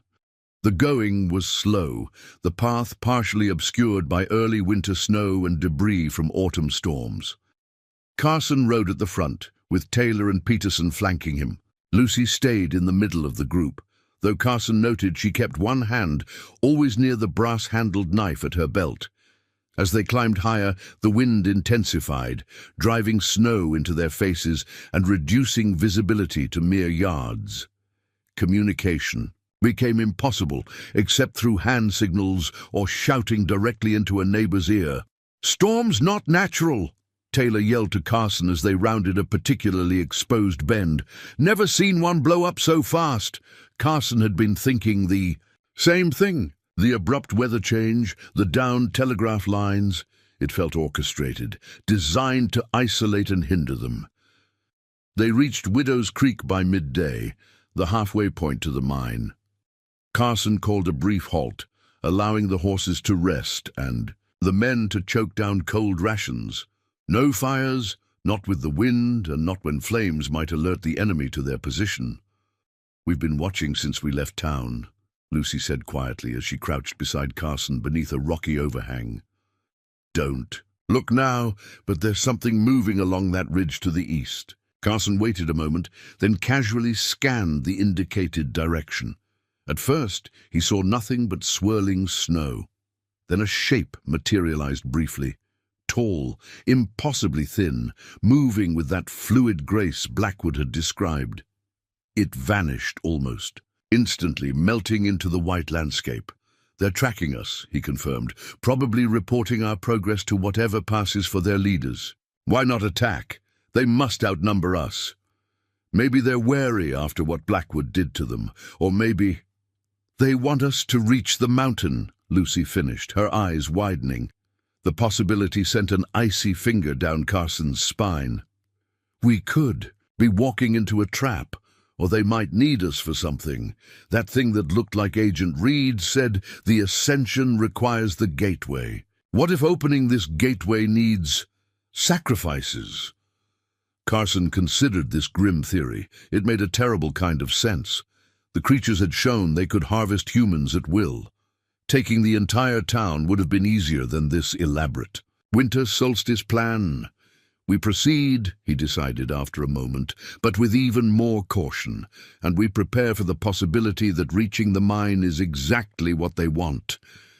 They resumed their journey, the wind now at their backs as they climbed, toward Shadow Mountain's upper slopes. The storm began to ease around mid-afternoon, the snow tapering off and visibility improving. Carson wasn't sure if this was a good sign or simply another phase of whatever game the creatures were playing.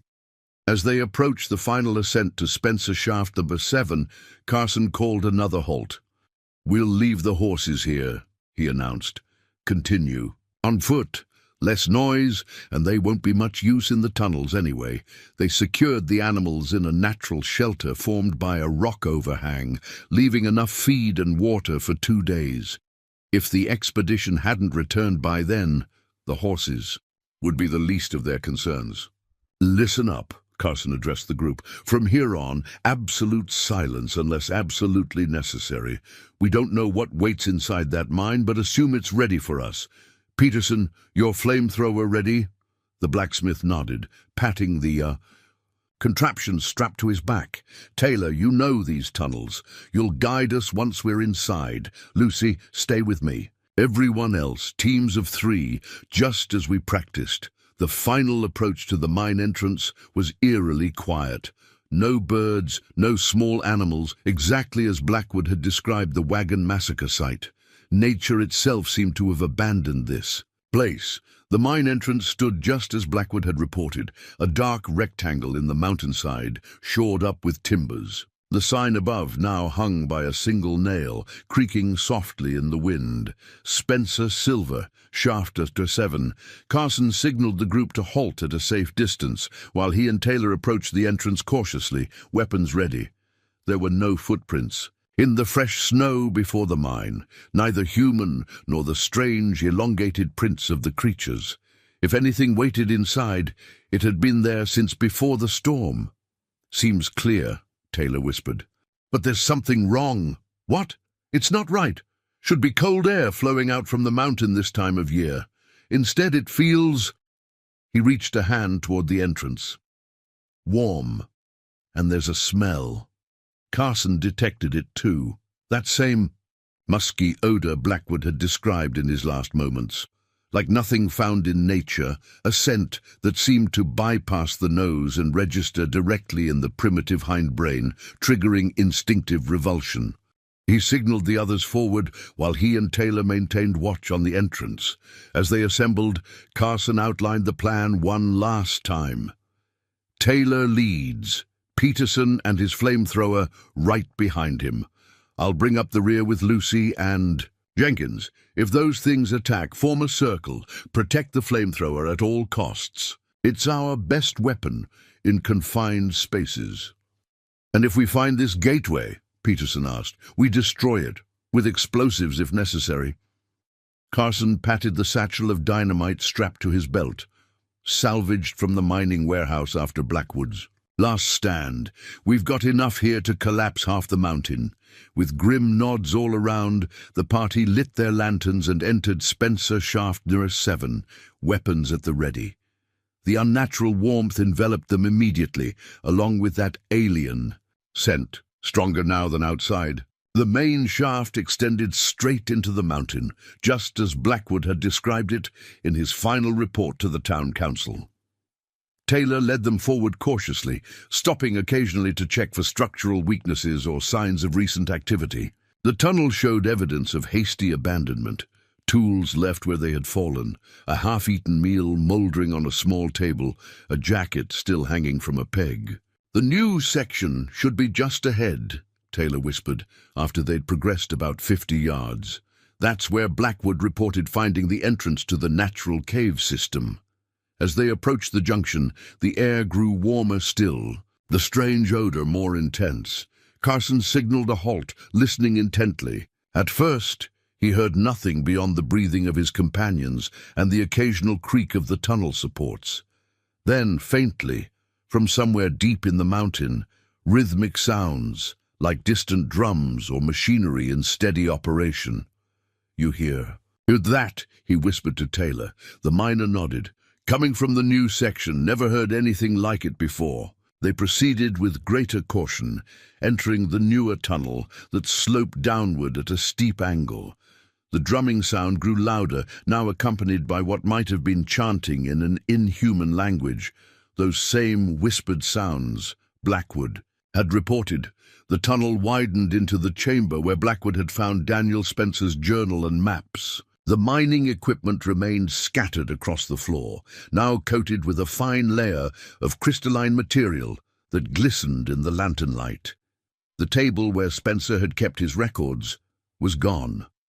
But most disturbing was what had been added. The walls were now covered with those same unnerving symbols that had adorned the mask, etched into the rock and filled with a substance that glowed with that same greenish light. They formed patterns that seemed to shift when not directly observed, creating the unsettling impression that the very walls were alive and watching.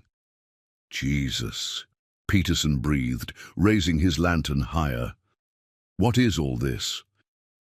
Some kind of writing, Lucy suggested, moving closer to one wall.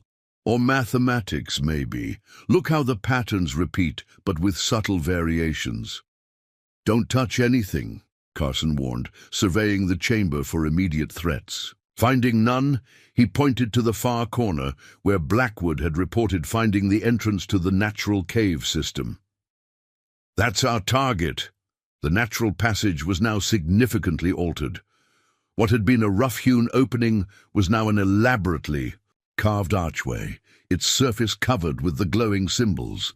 The arch framed absolute darkness, a void so complete it seemed to swallow the lantern light rather than be illuminated by it. As they approached this disturbing portal, the drumming and chanting grew louder, now clearly emanating from whatever lay beyond. Carson signaled the group to extinguish all but one lantern, no sense announcing their presence more than necessary.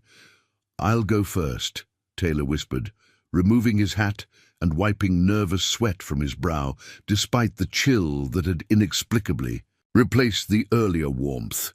"Right behind you," Carson assured him, checking his modified revolver one last time. Taylor took a deep breath and stepped through the archway, immediately disappearing as if swallowed by the darkness. Peterson followed, the tank of his flamethrower clanking softly against the rock. One by one, the rescue party entered the passage, each vanishing into that unnatural blackness. Carson went last, with Lucy just ahead of him. As he crossed the threshold, a sensation of vertigo seized him, as if he were falling despite his feet remaining firmly on solid ground. The darkness was absolute, disorienting, and for several terrifying seconds he felt completely alone, cut off from his companions who had preceded him by mere feet. Then, abruptly, he was through, emerging into a space so vast his lantern couldn't illuminate its boundaries. The others waited just ahead, frozen in stunned silence as they stared upward. Carson followed their gaze and felt his heart seize in his chest. They stood at the edge of an immense cavern, far larger than anything natural erosion could have created beneath Shadow Mountain. Its ceiling soared hundreds of feet overhead, supported by columns that resembled no architectural style Carson had ever seen. Twisted, organic forms that branched and rejoined in patterns that defied human aesthetic understanding. But it was what occupied the center of this impossible space that robbed the breath from Carson's lungs, a structure that could only be the gateway. It rose at least 50 feet tall, a perfect circle of that same strange metal as the mask, suspended between massive pylons that pulsed with greenish light. Within the circle was not stone or open space, but something else entirely, a shimmering, undulating surface, like liquid mercury held vertical against gravity. Occasional ripples disturbed its mirror-like surface, and through these momentary distortions, Carson caught glimpses of somewhere else, a landscape of bizarre geometries and colors that had no names in human language, beneath a sky that seemed to be watching, aware. Surrounding this nightmarish portal were dozens of the creatures, arranged in concentric circles. Some knelt in what might have been prayer, others stood with arms raised toward the gateway, producing that rhythmic chanting. At the very center, directly before the portal, stood a figure different from the rest, taller, adorned with what appeared to be ceremonial garments constructed of the same flowing metal as the gateway itself. and arrayed on stone altars before. This central figure were human bodies, dozens of them, including the missing townsfolk from Silverton and what Carson presumed were the remains of the wagon train victims. They weren't dead, at least not all of them. Some moved feebly, others lay still but breathing. All had been modified in some way. Limbs elongated, torsos opened and reconfigured with pieces of that strange technology embedded within their flesh. "They're changing them," Lucy whispered, horror evident in her voice. "Making them like themselves." Carson's mind raced, trying to process the implications. These weren't just invaders from some hidden underground civilization. They were transforming humans, perhaps preparing them for, what, colonization, infiltration. The sudden memory of Agent Reed and his transformation sent a chill through Carson. How many others like him might already exist, walking among humanity in populated cities, their true nature concealed? His strategic assessment was grim.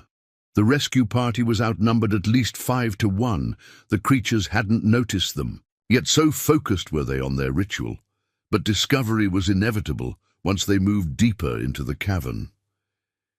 "We need a plan," he whispered to the others, who had drawn into a tight huddle in the shadow of the passage entrance. "That gateway is clearly their objective. If we can destroy it, how?" Peterson hissed. "There must be 60 of those things between us and it." "Distraction," Taylor suggested. "Split their attention, create chaos." Carson nodded slowly, an idea forming. "Peterson, can your flamethrower reach those support structures from a closer position?" The blacksmith studied the nearest pylon. "If I can get within 30 yards, maybe. What are you thinking? Fire creates panic, even among them." "Taylor, take 4 men and plant explosives on those far columns. Peterson, you and I will create a diversion near the main group. Once the charges are set, we light them up, then fall back immediately through this passage. With luck, we collapse their getaway and escape before they recover." "What about the prisoners?" Lucy asked, gesturing toward the altered humans.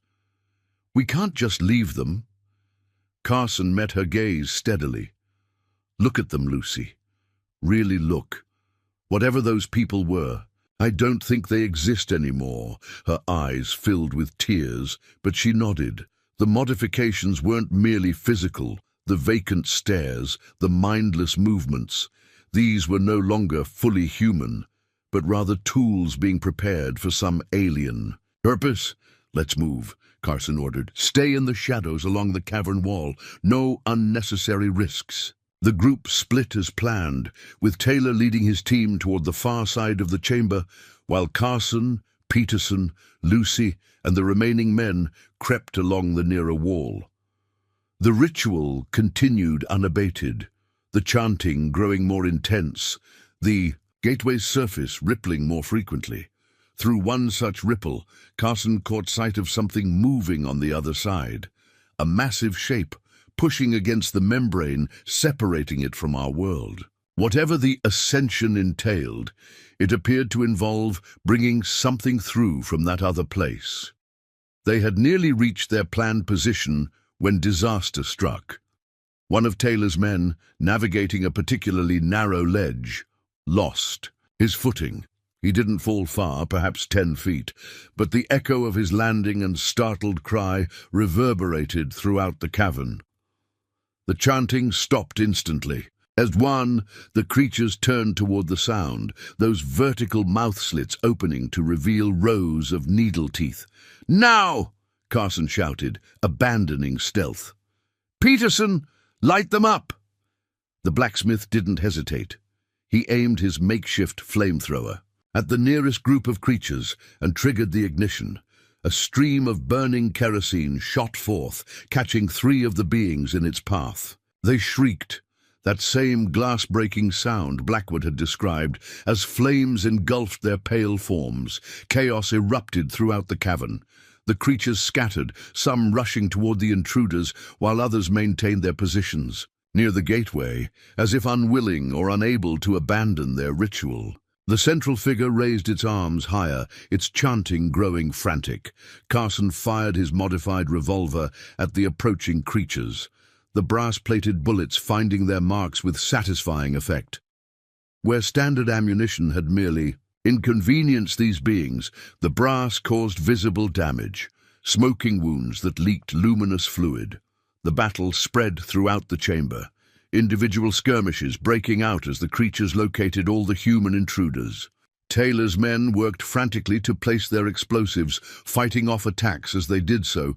Lucy proved surprisingly effective in combat, her smaller size allowing her to duck beneath the creature's reaching arms and strike at vulnerable areas with her brass-edged weapons.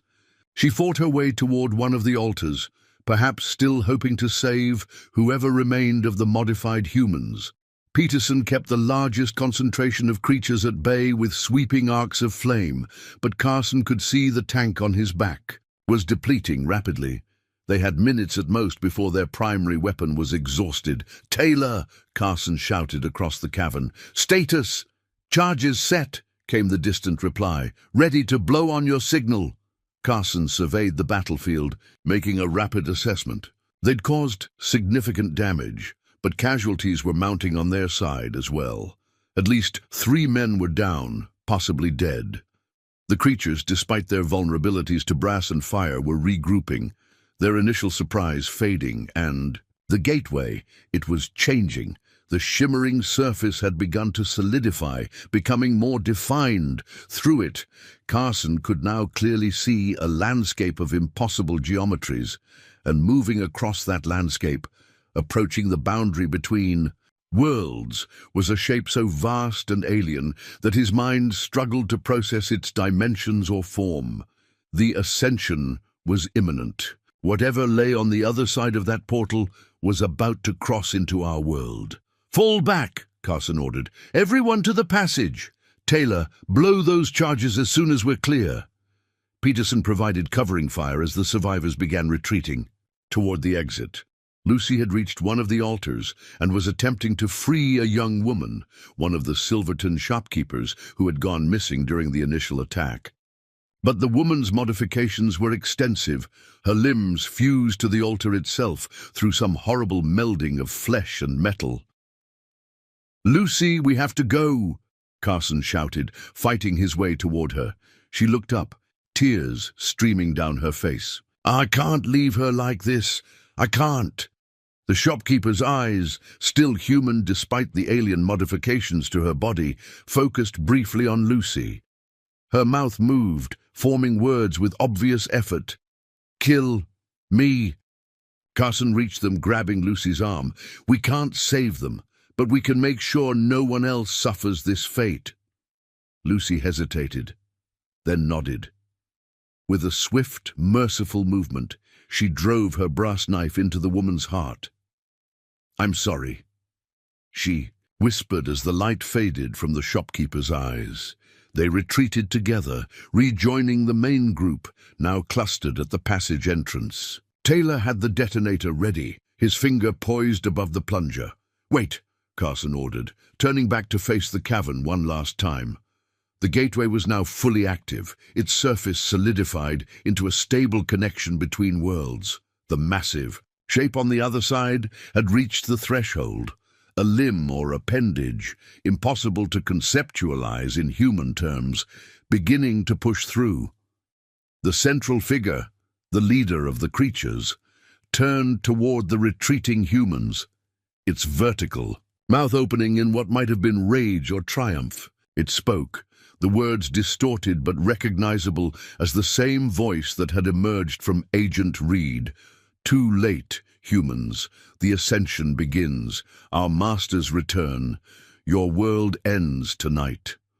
Carson met its gaze steadily. "Not tonight," he replied, then nodded to Taylor. "Blow it." The explosions came in rapid sequence, each charge detonating with ear-shattering force. The cavern's support columns began to crumble, massive chunks of ceiling raining down throughout the chamber. The creatures shrieked in alarm, many caught beneath the falling debris, but Carson's attention remained fixed on the gateway.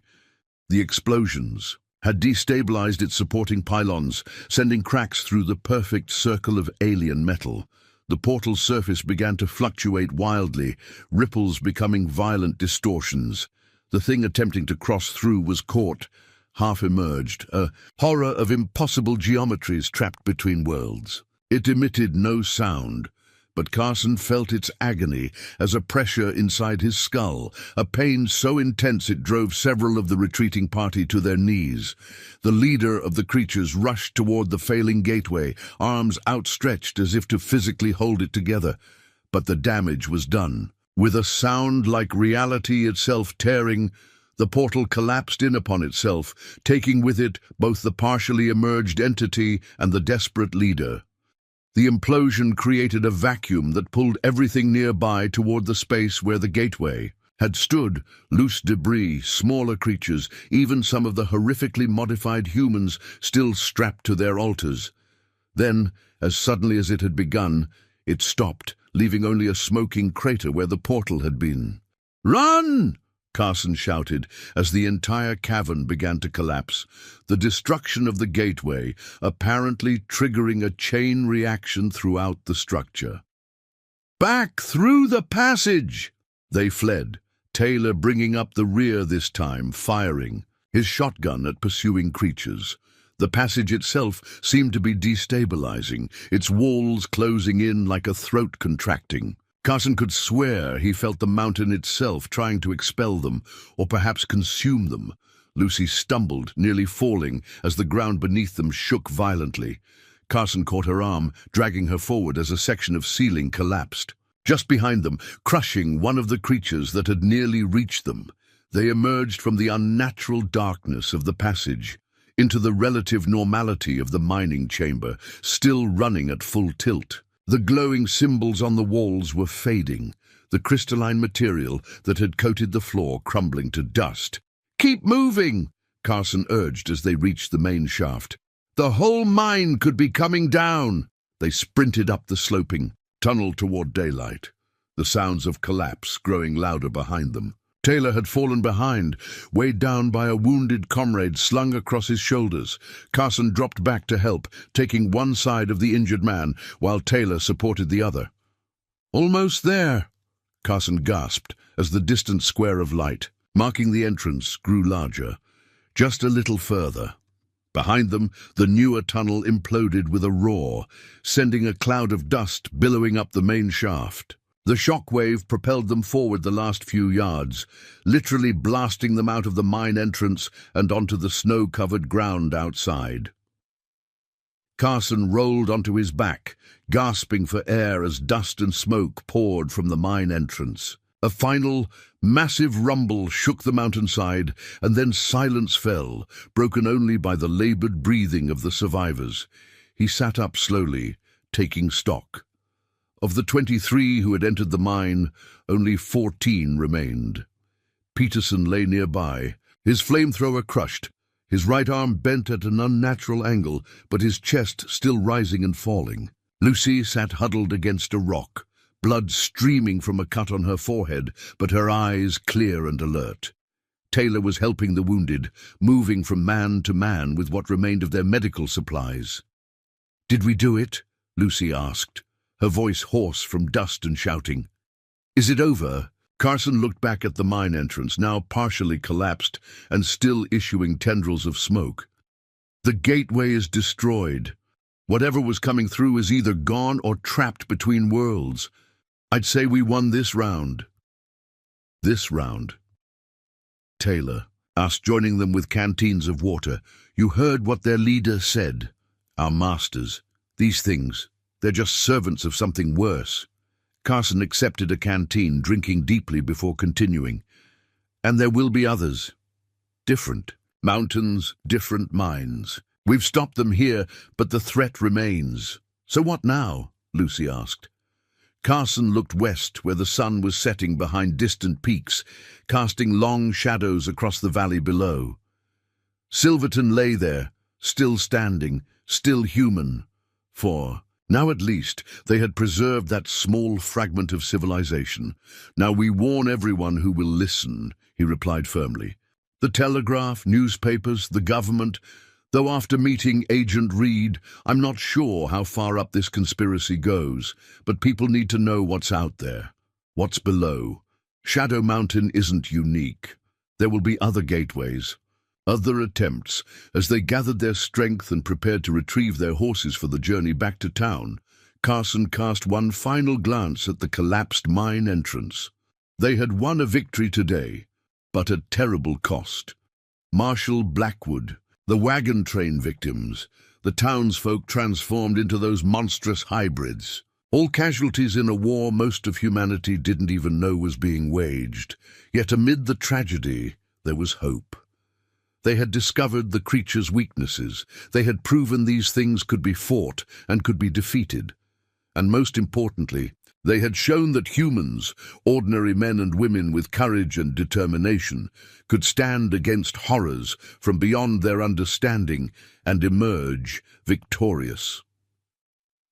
The sun vanished behind the mountains, plunging Shadow Mountain into darkness. But to the east, the first stars were appearing, pinpoints of light in the gathering night, and tomorrow the days would begin to lengthen again.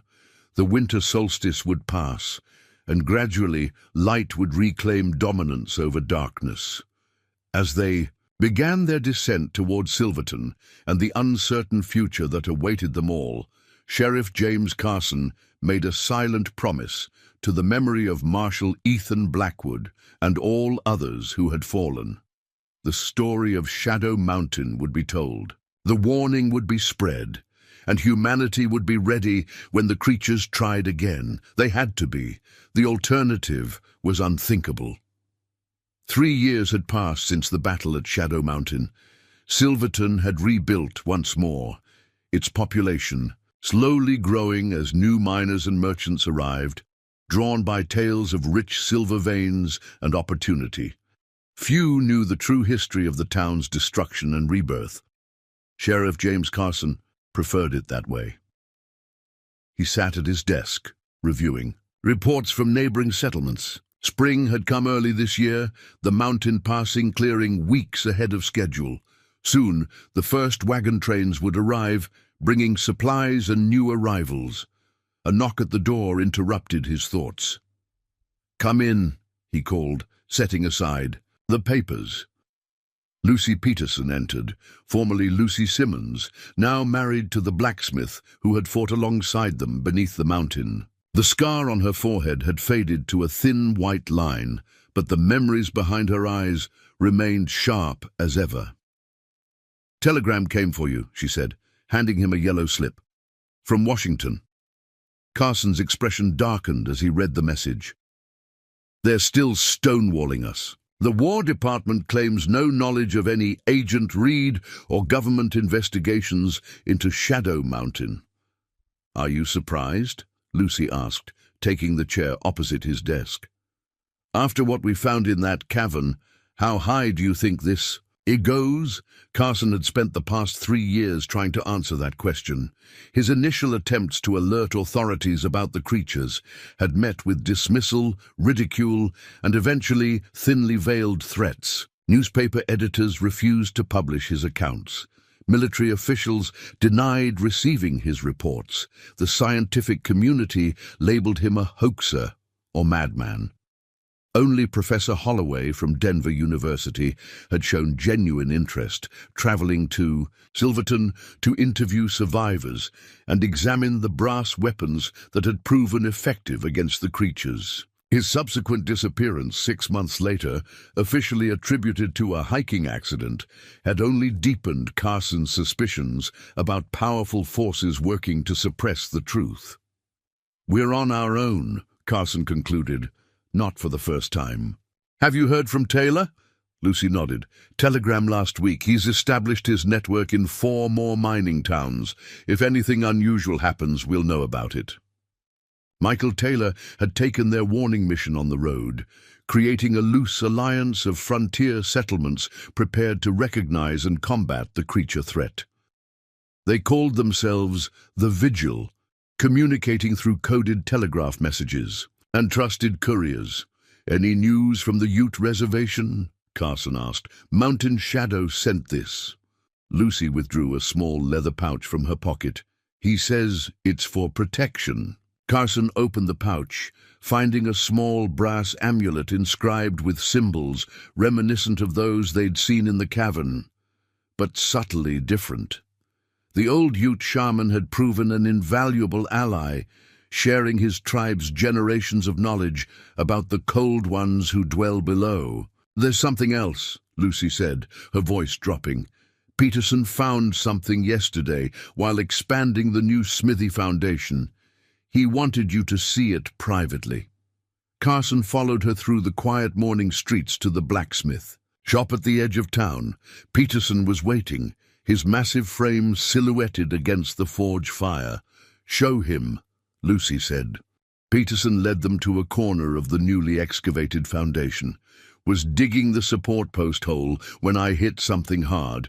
Thought it was just rock at first, but he uncovered a metal object partially embedded in the soil, a piece of the same strange, flowing material as the gateway. About the size of a dinner plate, it pulsed with faint internal light when Carson's brass amulet came near. There's more, Peterson said grimly. This kind of material. It's been found in other places around town during rebuilding. Small pieces mostly. Folks thought they were just strange rocks or metal scraps. Brought them to me to identify.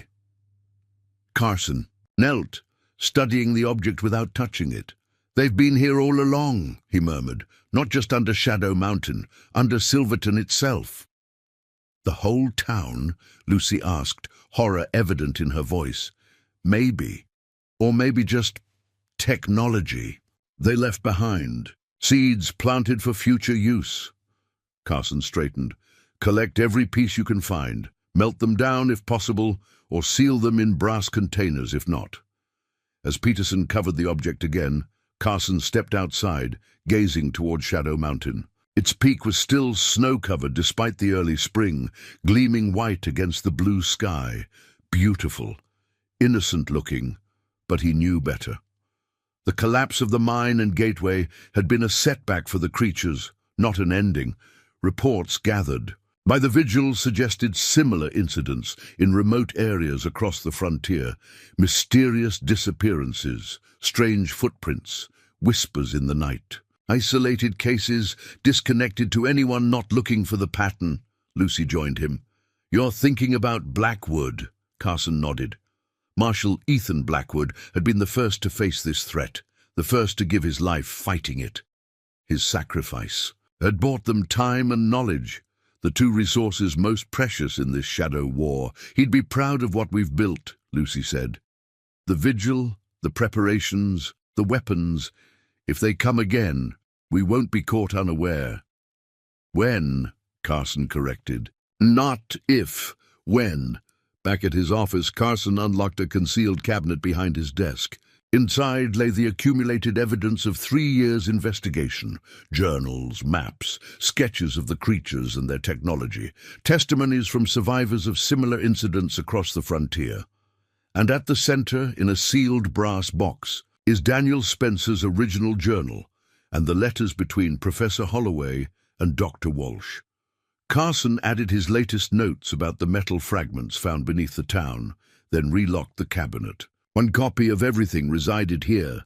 Others were distributed among trusted vigil members across the country. If anything happened to him, the knowledge wouldn't die. As night fell over Silverton, Carson made his usual rounds, nodding to citizens, who had no idea of the vigil he maintained on their behalf. The town seemed peaceful, normal. Children played in front yards. Miners drank at the rebuilt saloon. A young couple strolled arm in arm beneath the stars. This was what they had fought for beneath Shadow Mountain. This fragile human world, imperfect, but precious, worth protecting, worth dying for if necessary. At the edge of town, Carson paused, looking back at the lights of Silverton and then up at the dark mass of Shadow Mountain silhouetted against the starry sky. Somewhere beneath that mountain, in tunnels and caverns untouched by the mine collapse, the surviving creatures might be regrouping, planning, waiting for another opportunity to open a gateway and summon their masters.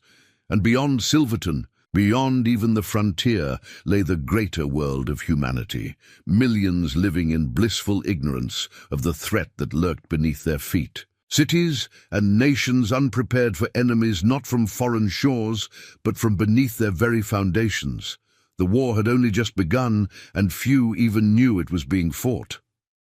Carson touched the brass amulet at his throat and whispered the Ute protection. Prayer Mountain Shadow had taught him, not because he believed in magic, but because he believed in preparation, in vigilance, in the responsibility of those who know the truth to stand ready against the darkness. As he turned back toward town, a flicker of movement caught his eye, a shadow detaching from deeper shadows, too tall and thin to be human. It vanished instantly, perhaps merely a trick of moonlight and imagination, or perhaps not.